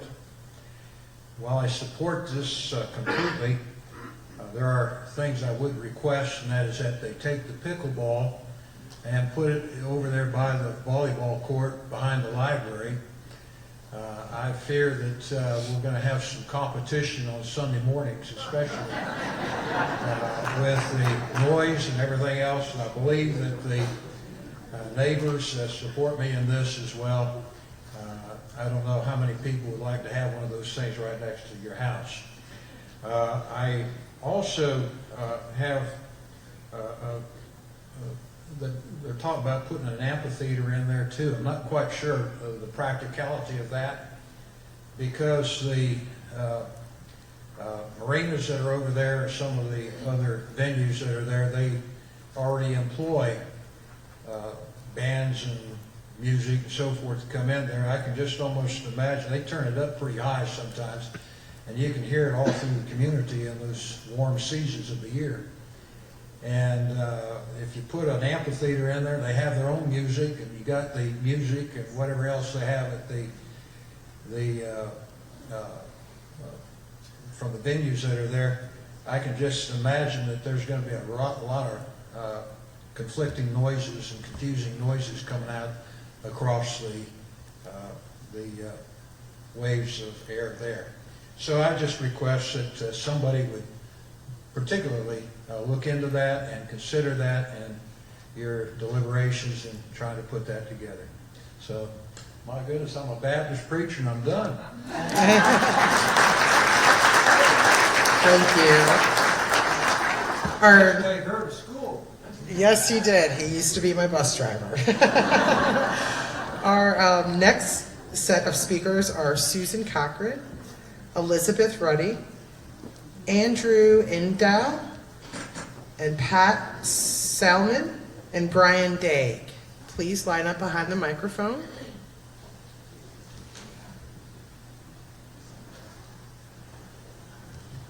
Okay, good evening. I'm Susan Cochran. I'm representing the Edgewater Citizens Association, and I'm pleased to present this to County Executive Sharon and County Executive and Sharon Ledbetter. I wanted to, obviously our name is Edgewater, so we've got water all over our shores, and we are concerned with the quality of that water. We particularly approve of the stormwater remediation, the water pollution remediation programs that are being proposed in the budget, especially at Beards Creek. This will stop sediment and pollution going into the river, and I would like to see the acceleration of these programs and expansion of them. This not only safeguards our local waters, but is important for our goal of preserving Chesapeake Bay. So I won't take any further time to say that, but thank you very much. Thank you.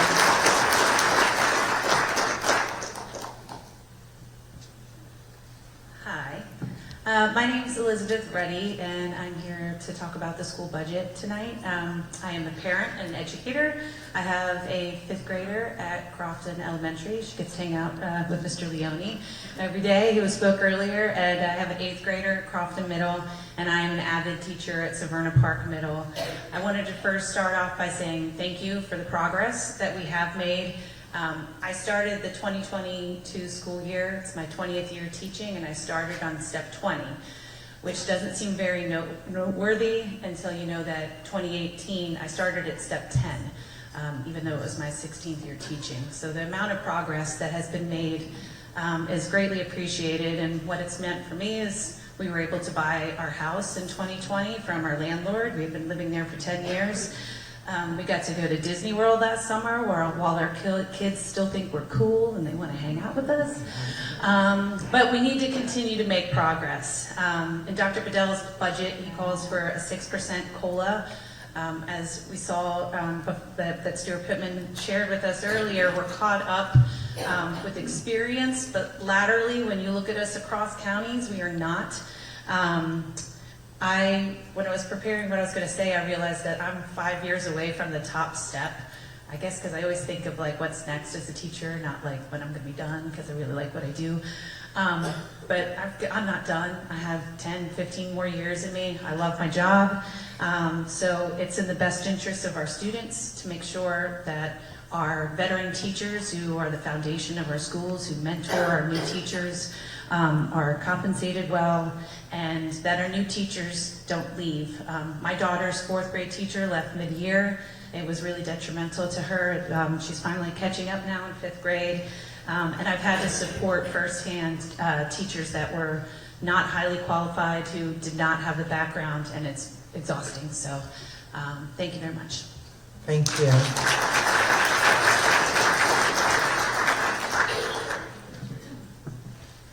Hello, my name is Pat Sally, and good evening, and thank you all for your service. I'm coming today. I am a volunteer at OLPH Food Pantry. In the aftermath of the pandemic, life is returning slowly to a new normal. Moratoriums have been lifted on evictions, turn-off notices, and inflation is affecting everyone in this room. For those on fixed incomes, the increases that they're getting can't compete with the 18% cost of living increase. Food is the one thing that they can try to control, and how they spend their money and buy food. At our pantry, we have increased people, probably now seeing, as opposed to 80 people a month, now 125 a month. And we rely heavily on the Anne Arundel County Food Bank. They currently have a budgeting funding gap. It's horrific. Because during the pandemic, they had people, they were getting grants. They set up partnerships with retailers and restaurateurs in the area. And these all helped, but now these donations are lessening. The grants have run out. And they're spending money each month to try and keep us in food. So I would like to ask you all to look at this and please support a funding increase for the Anne Arundel County Food Bank.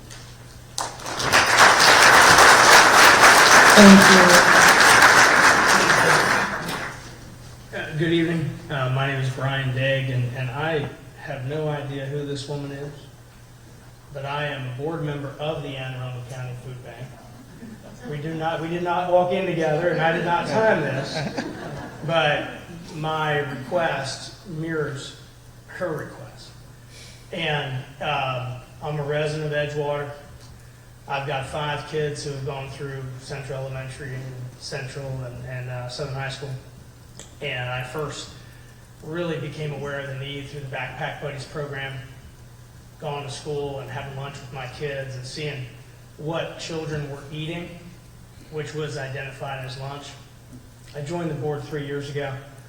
It is my passion to fight food insecurity. To your point, the Anne Arundel County Food Bank distributed over 4 million pounds of food last year. 860,000 pounds of that was fresh produce. The woman in Lothian who identified the food desert. For many of us in Anne Arundel County, we don't understand the need because we don't live it.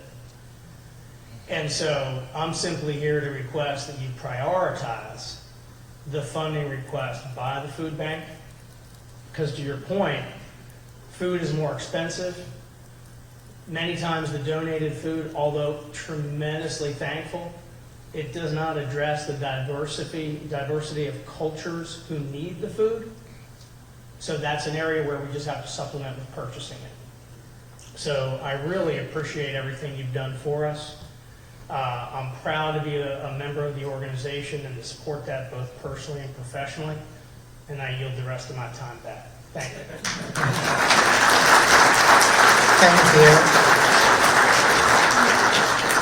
For our next set of speakers, we have Matthew Pensek, Julia Howes, Robert Turner, Dawn Nelson, and I have Charles Lee Derrick again. Is that okay? No, I don't need to come again. And Jim Emery, I'm going to call you up. If you could please come to the microphone.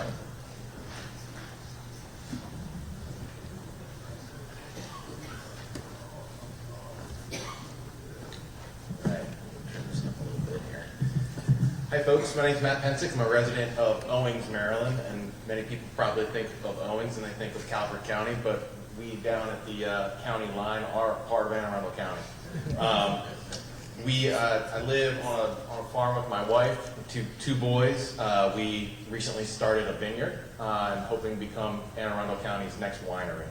I'm here to talk a little bit about public safety because in our neck of the woods, we're somewhat forgotten out of the county line. There have been multiple head-on collisions on Maryland 260 where our farm is. I myself have had to help 5 medevacs out of the facility, including a 3-year-old boy.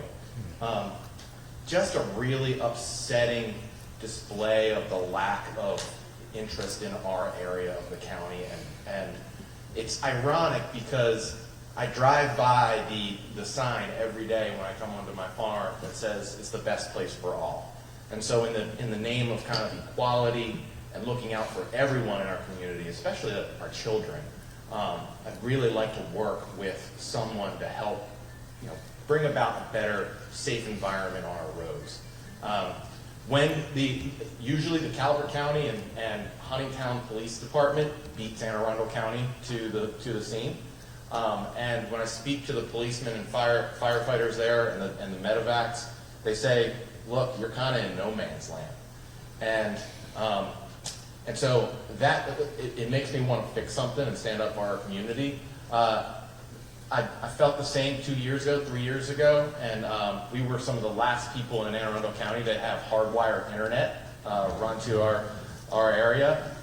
They're drilling the line this week. So I worked with Jessica Hare on bringing about that, and we got funding through the budget. But just not forgetting us out on the county line would be helpful, especially when it comes to the road safety. So thank you. Thank you.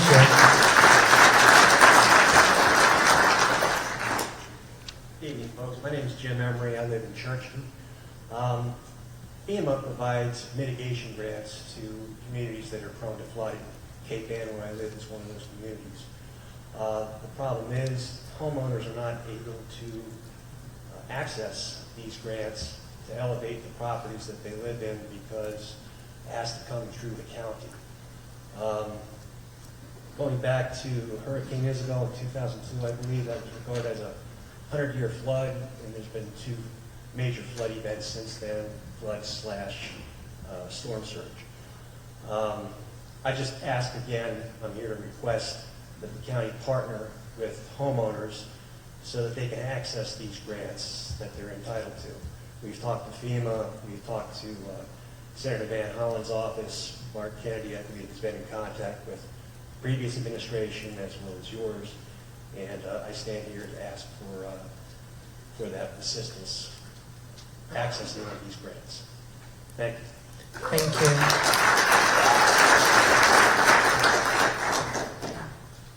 Good evening. My name is Robert Turner. I live at 5890 Deal Churchton Road in Deal. I'd like to thank County Executive Pittman and Councilwoman Ledbetter for this park that's being built in Deal. It's going to take land that has been vacant for years and turn it into a wonderful public access park. Now, with that being said, I want to make it perfectly clear I am not opposed to building pickleball courts. My concern is the proposed location of the courts. Thank you.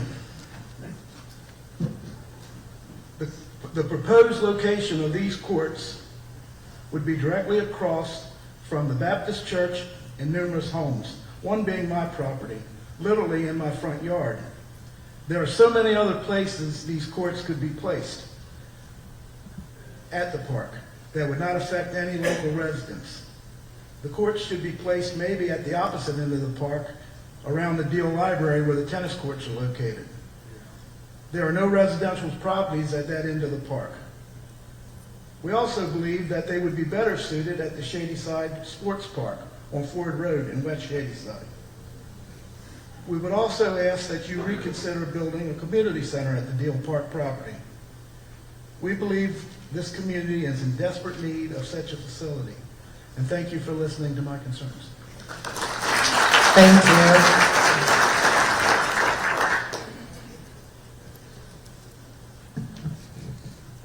As a member of the community in many ways, I could talk all night about aspects of the budget, but tonight I'm here as a parent.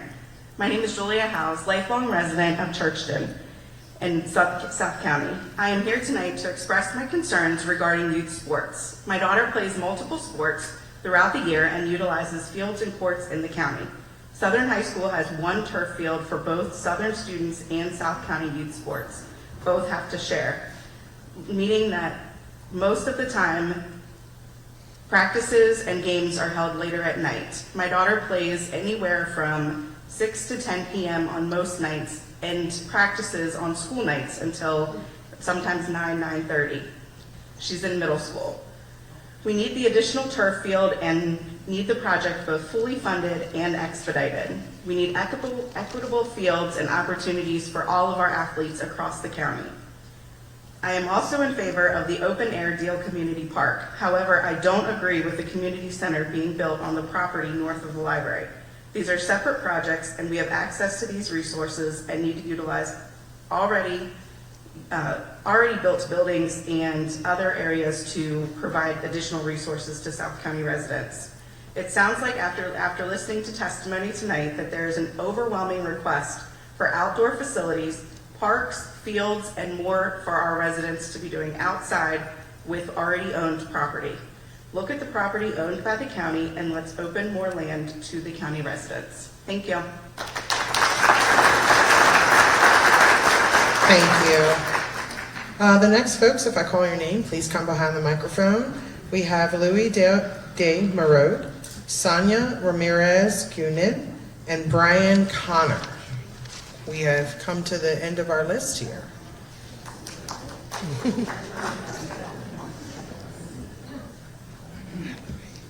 Hi, my name is Louis Demerode, and I live in Churchton.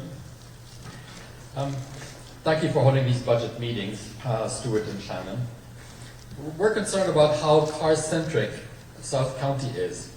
It lacks regular and reliable public transportation, and its roads are unsafe for pedestrians and cyclists.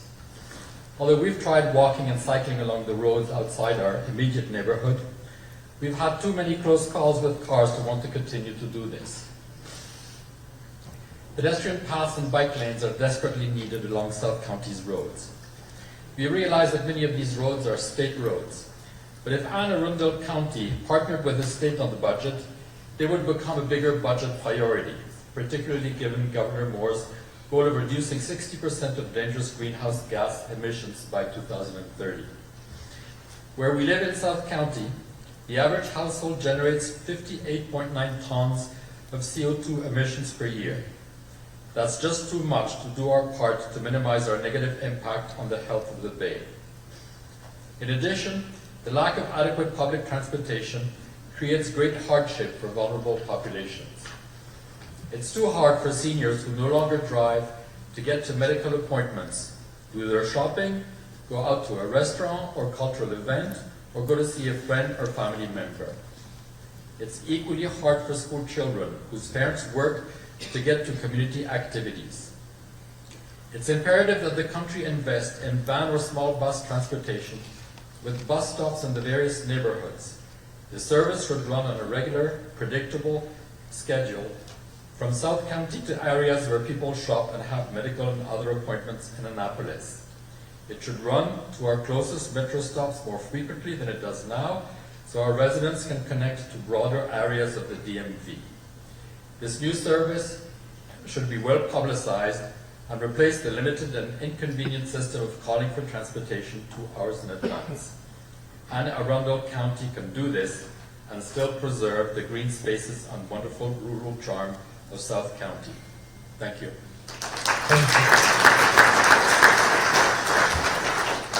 Hi, my name is Sonia Ramirez. Thank you so much for your service, but thank you, Carmen, for answering all those emails that I'm pretty sure all of us have sent you. So You're thank you so welcome. much. I'm here to talk about clean water for my community. Due to seeding, changing weather and geological condition, construction issues, contamination from external factors, inadequate maintenance, and no sustainable planning, my community has no access to clean water. We are on wells, and when I highlighted this to your office, this is the office, the response I requested. From a public health standpoint, Cape Ann, which is my community, is an area of no concern from groundwater quality issues. As for contaminated water from E. coli, salmonella, and other bacteria, that is not a problem that the health department is aware of. I'm here to make you aware. We do have E. coli, salmonella, and bacteria in our wells. The well system has collapsed from a variety of systems, but a variety of factors. We cannot control the past, we can control the future. We need access to clean water. How many years? Insert the number, 8, 10. Where can we start? So even though your office says that you're not aware that we have E. coli and salmonella in our waters, we do. Happy to facilitate the neighbor information that we had on how we have tested our water from our wells and it's not workable anymore. I don't want you to bring the water right to my step door. I want the possibility as a homeowner to be able to connect to clean water so I don't have to spend thousands of dollars in private treatment systems. In my community, we are 100 plus homeowners. Each one of us will have to invest starting at $8,000 for a treatment system for water, on top of the system that makes the water like not so salty and make our pipes break because they are so full of calcium. So we need clean water. Please, where can we start? I don't want you to do it for me. I need guidance or how can we start and have access to clean water. Thank you.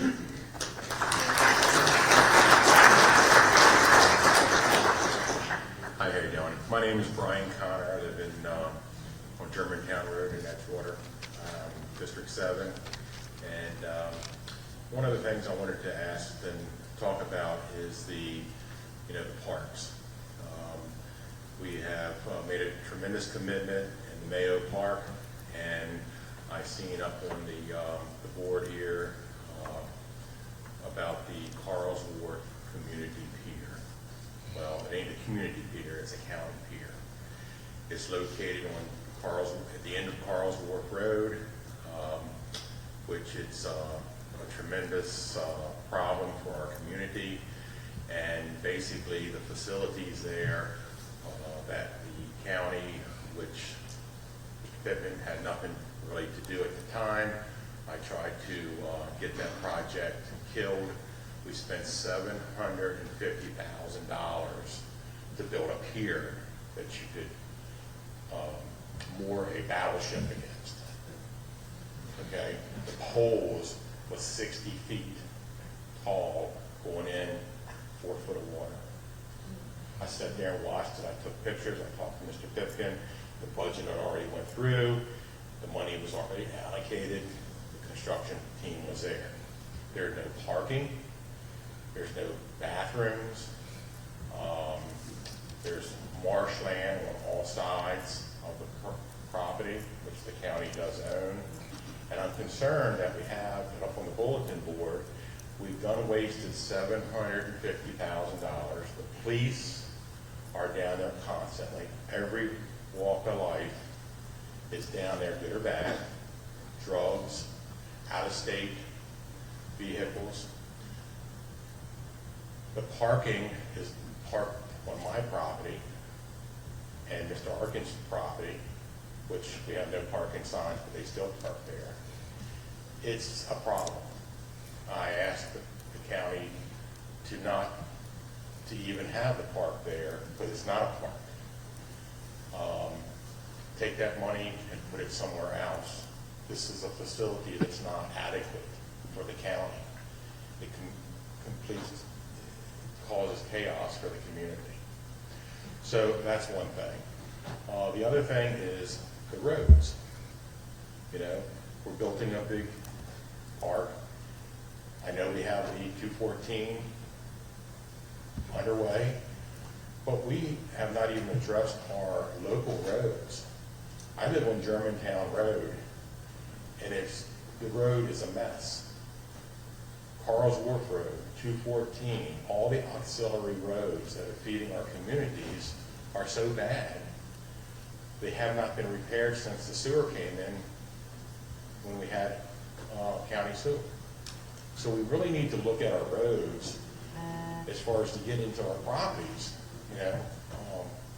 So that's that. The last thing is, you know, I've been trying, you know, to find a way to preserve a piece of property out in the river called, was High Island, and now it's the island right there on the Road River, okay? Smithsonian or whoever owns it, the county, is totally eroding away. I've even volunteered to put money into it and put riprap, sand, but we just want to let it go to waste. And High Island has disappeared, and it's nothing but a boat safety issue. We're talking about safety in our waterways. Mr. Connor, I'm going to have to ask you to conclude your remarks. I'm so sorry. So we need to do something with that, and I'll be talking to you guys about that problem. Thank you very much. Thank you. Now is the time to open the floor for anyone who has not yet spoken. If you would like to present your budget request, please line up behind the microphone now.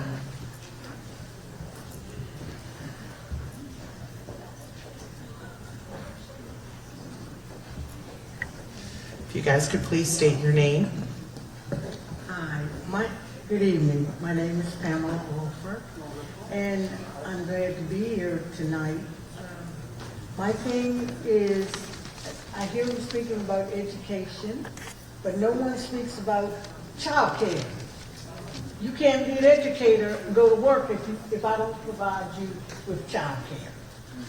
Not unless you're going to have someone at home to do it. So many times I request certain things, and I hear people talking about a wage increase. I pay my staff $15 to $20 per hour. Now, I don't make that kind of money, but I feel like they can't live without some decent money. So we're asking for help.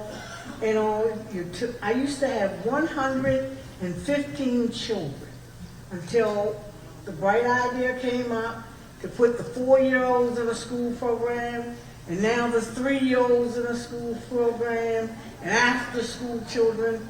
And so it eliminated a lot of my things that I did. So the other day, on Friday, I filled the oil tank up at my center. And the bill was $1,215. And I'm still taking care of your children. So I'm just asking that we could possibly think about what we're doing. And then I hear on the news the other night from the 3-year-olds to the 8-year-olds, they said, have missed the ball.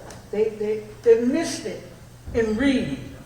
Well, you come to my center, the school over from me, which was DO, would always say, that child comes from this office center, they can read, they can write, they can count.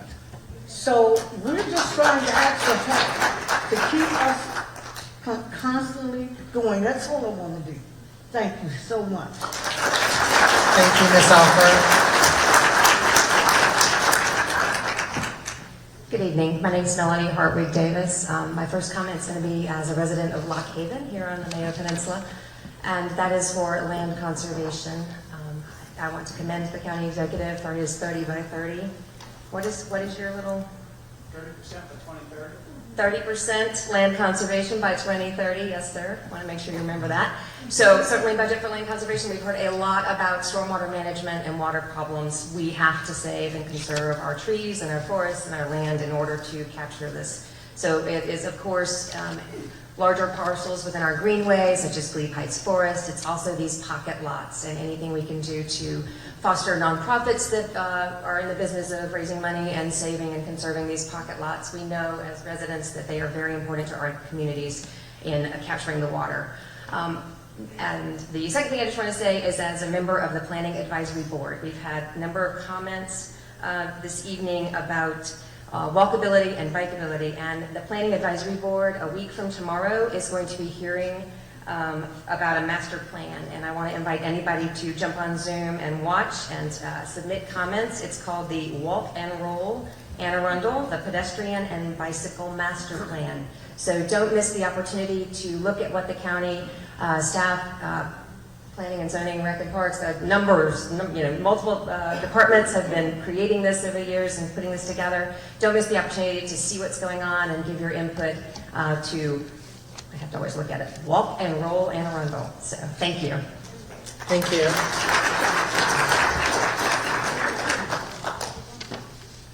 Good evening. My name is Mike Mateo.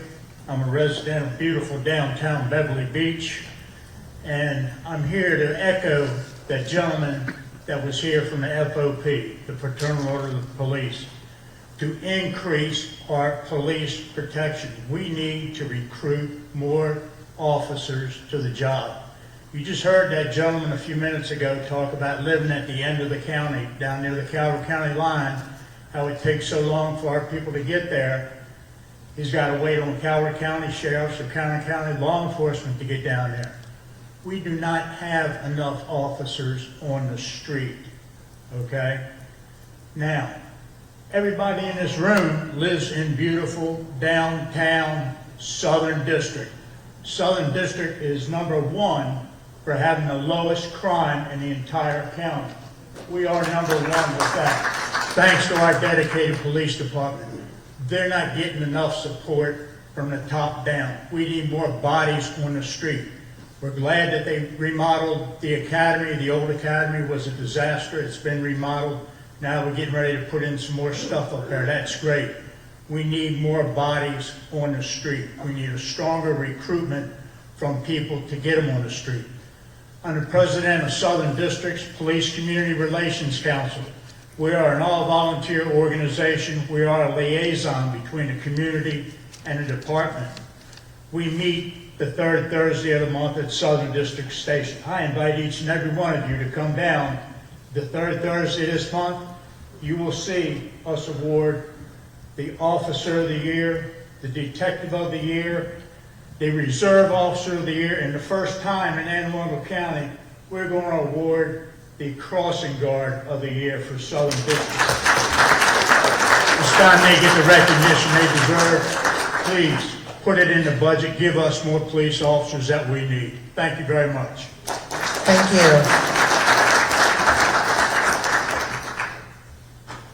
Good evening, everybody. My name is Joel Greenwell, and I'm a local farmer here in Harwood, County Executive Pittman.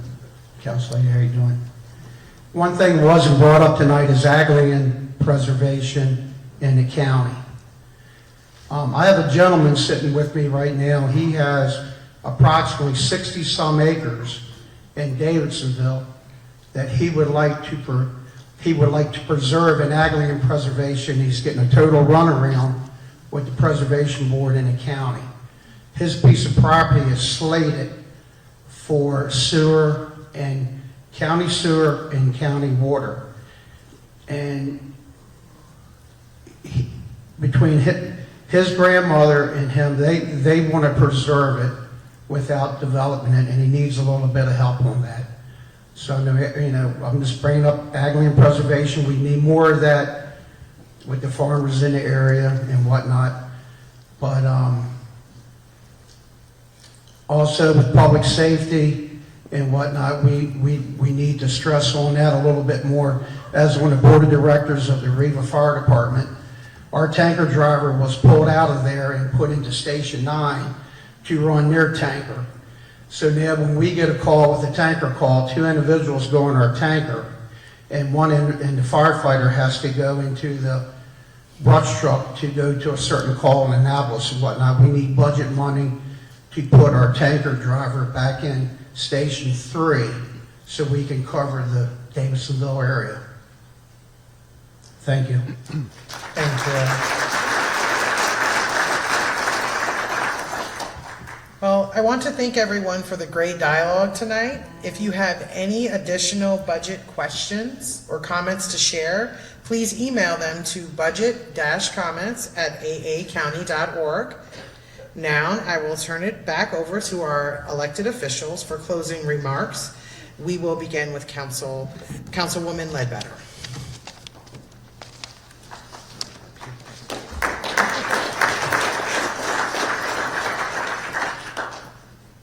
Well, thank you all so much for your time tonight and for all of the very thoughtful input. It really does mean a lot, and it's very impactful to hear your words and to see you standing in support of one another, and just the fact that you took the time out of your schedules. I know what it's like to come out on a rainy night, and it's a lot easier to stay at home, but you showed up to make a difference in your community, and we will be better for it. So I'm just going to run over. I was taking some notes, and I want to thank Jess, thank you for all the notes. I saw you typing vigorously away so that I could really, she's got all the detailed notes so that I could really concentrate with my ears and take in all of your words. But I do have written record of everything that was discussed tonight. So I just want to make sure you all are aware of that. But I heard a lot of really amazing things. Obviously, the Deal Community Park, support for that, support for the community center, a reconsideration possibly of how we're arranging things at that park to make it more conducive for the community as a whole, veterans tax credit expansion, equity when it comes to sports fields and the schools in general down here in the southern cluster. I know that that's a huge deal, and I know that's something that we've been working on for a long time. The Annapolis City Orchestra, thank you for coming down tonight and vocalizing, your desire for the funding for 2 concerts. Our teachers, the COLA requests, making sure that we're able to recruit and retain quality teachers. I've got 2 kids in Anne Arundel County Public Schools, and I know I feel this acutely myself. So I do understand the concern both from the teachers and from the parents wanting to make sure that we are taking care of the kids in our schools. The library. I actually am coming to visit Crofton Library. I think it's next week. I gotta double check my calendar. Might be the week Thursday. Thank you. I knew it was coming, so I'm looking forward to that. And heard you loud and clear on the funding element as well. Let's see. Our police officers, our firefighters, thank you very much. Heard you loud and clear. Please tell your wife, Marine Corps spouse to police officer wife, I appreciate her service. Know what it's like to put my head on the pillow at night and worry about the person that I love. So if you could pass that on to her, I'd appreciate it. Stormwater management, this is a huge issue throughout District 7 from Crofton to South County. I would love to come out and take a look at the issue at Crofton Colony. Same thing goes, whether you're talking about visiting the library or visiting a spot where we're having an issue, contact my office. We will set up a time. I will come out and I will invest my time and energy into seeing it with my own two eyes. I'm excited to support you in those efforts. Animal care and control. I follow you guys on Facebook. You do amazing work. I would love to come out and see the facility so I can understand firsthand the needs that you're facing. Carsworth Pier, I've heard from multiple constituents over time about the issues and the concerns with that. Gosh, there's just so many. Our child care centers, land and ag preservation, that is a huge priority. I think we have an amazing opportunity there to streamline and to facilitate that process for the benefit of all. Safe bike and pedestrian access in lanes, public safety in general. Pickleball, I think they actually... there you go. Of course you are. So pickleball access, echo and share the county executive's remarks earlier. I know that in the conversations we've had, yes, the Giant, the Kmart, it's there. Folks are talking about it. We do hear you. Let's see. There's so much. But thank you all for coming down. I take your words very much to heart. And so it's very meaningful for me to hear from you firsthand, and just thank you again for your time. Please never be a stranger. My email address is sledbetter@aacounty.org. My standard of care is that we commit to at least responding to your email within about 48 hours, give or take, and we will get to work for you to facilitate finding you a solution or at least an answer or a point in the right direction, whatever that might be. So don't be a stranger. But I'm going to turn it over to the county executive.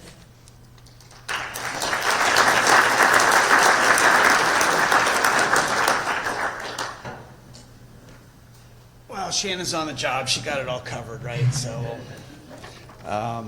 no, that was very thorough. And I want to respond to a few of the things as well, because there is some news and updates on some. So on the Deal Community Park and the Deal Community Center, and I know there's been a little back and forth on this, and I actually had lunch last week with Mike Shea, and we looked at the site, and since then I've talked to Skip Ald, who runs our library system, and I always say that libraries are the closest thing that we have in this county to community centers, all the services that we now do out of libraries, and we don't really as a county build community centers anymore. There was a study done in the last administration that said, well, it's not feasible.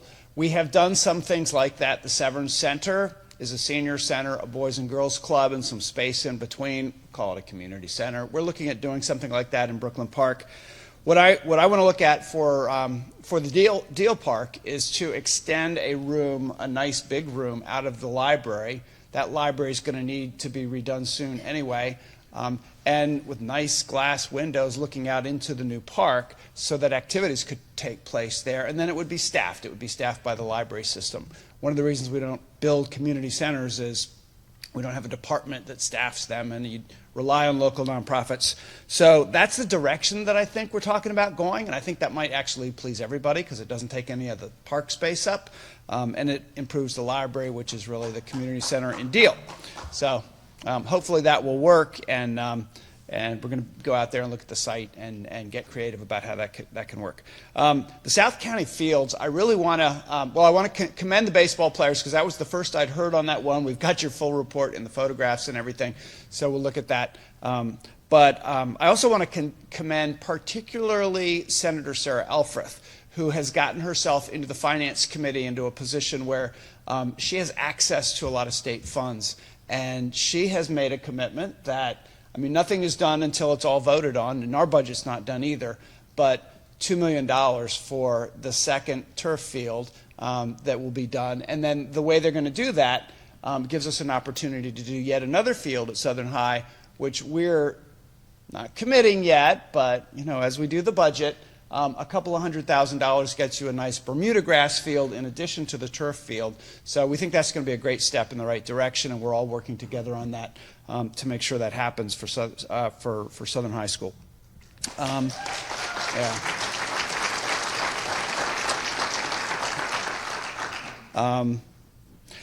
the police staffing issue, I do want to address that because it's been an issue for a long time. When I came in, we were at under 700 sworn officers, and we knew, we were told by a study back then, even before that, we should be at 825. And so we were able to accelerate things in my first year and a half or so, and we hit that 800 mark, but we're not there now. People retire, and we're back down into the mid to high 700s. And we know that, so we have a recruitment issue, we have a retention issue, but it's not as bad as some counties because we have a great police department that we can recruit, because relative compared to other jurisdictions, the morale is higher and it's a well-run department. In fact, some would say the best damn police department in America, I think I've heard said by our chief. But there are some new positions that we know we have to create, but we really have to make sure that we can recruit and retain, and we're aggressive about that. And part of that is just making sure that they are well-equipped, well-staffed, well-supported, and embraced by the community. And I think in Anne Arundel County we've showed that we do embrace our police officers and the work they do. So I think we can get there well above that 800 number to where we need to be. Our fire department has had similar issues, and it is a terrible feeling to go out on an apparatus that's not fully staffed.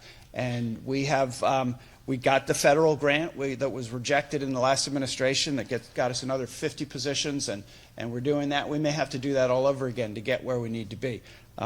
But it's been a really tough time to be, particularly doing the emergency management, emergency medical services. We're training more EMT. They're spending a lot of time waiting at hospitals where the emergency rooms are so overcrowded that literally you can be waiting often for 8 hours to get in, and that's clogging up the system. So staffing issues everywhere are a huge challenge, and that includes the hospital and it includes our fire department. And that is it's about pay and it's about working conditions, and we think that we're working out some of that, but we have a long way to go, and we need to support our firefighters. The libraries, it's similar. When they say that they need $2.9 million to do compensation increases each year, it's based on a study that they did where they compared us to other jurisdictions. So we're looking at that. And then, of course, we've already talked about in our schools that we need our teachers, we need our school staff, and we need to address those as well. London Town, I'm surprised you didn't mention the pier as well among the requests for London Town, but I'm really excited about having a pier at London Town, and maybe we got to do some dredging to get some of those tall ships to come in and really tell the history and have a place where people can get, we're talking actually about electric ferries in the future that Anne Arundel County is working with some other counties, and Visit Annapolis and Anne Arundel as a tourism thing is looking at purchasing electric ferries that could go from Annapolis to London Town, can go across to the Eastern Shore, can go up to Baltimore and get dinner up there in the Inner Harbor. So there's a lot of opportunity there, and we always want to support London Town. Crofton Colony, I was disappointed to hear that those check dams aren't working. I mean, that's the bottom line. That's what we said when we were out there. Let's try the check dams and see how that's going. And if it's still not working, we'll get our stormwater people from IMP out there again and take it to the next level. And I agree with you. It's unacceptable for that stormwater to come off of that development like that. Didn't know about the pond maintenance at Deal, behind Deal School, but another thing that our stormwater people can come out and look at. Animal care and control. We are having the conversation now about facility. This is the new one you brought to us this year. We have looked at the dog runs issue with the new facility the police department's building. We think that the updated drawings will at least preserve dog runs so that the dogs can be outside. And I know in the last meeting we talked about Facebook comments. Fixed. They'll be back. That was just had to talk to the Office of Law. Sands Road, I believe, is going to be repaved. I think it's in the pipeline to be repaved very soon, I think within the next year. I know that was brought as a result of some of the damage done by the trucks. And the food bank, yeah, we have said that even as the federal money runs out, we cannot neglect that. That is about the top of the list in terms of funding, so that we can continue the funding that they've had during the pandemic with the federal support. We believe that we can roll that into our budget to be able to continue that support. Ag preservation, disappointed that somebody's getting the runaround when we are eagerly trying to get more land into ag preservation and have had a shortage of applications, really, to be honest. And so we need to promote the program more to preserve more land. So I would love to hear the details of that one, and we can get with those folks. The Veterans Office, the Veterans staff person, full-time staff person, the colonel over here has talked to us about that, and we are talking seriously about that. We're really considering that as even in a time of tight budgets. We know we need to get there to do that. We're behind other counties. So I'll stop with that and say thank you for coming. We will not be able to do everything, but we will. It is really good to hear these priorities, and they really do. When we sit and we have to make the final decisions as we put together the budget that goes to the council, between now and then we hear from each department, and they come in with their specific budget requests and how they want to improve services and what they prioritize. But I got to tell you, and I do listen to them. I care a lot about them, you department heads, believe me. But having heard it at a budget town hall gives it extra, extra sort of spice, and it kind of hits you close to the heart when you hear your neighbors talking about the needs. So thank you so much for coming out and doing it, and thank you those of you who stuck through to the end for sticking it out. Congratulations.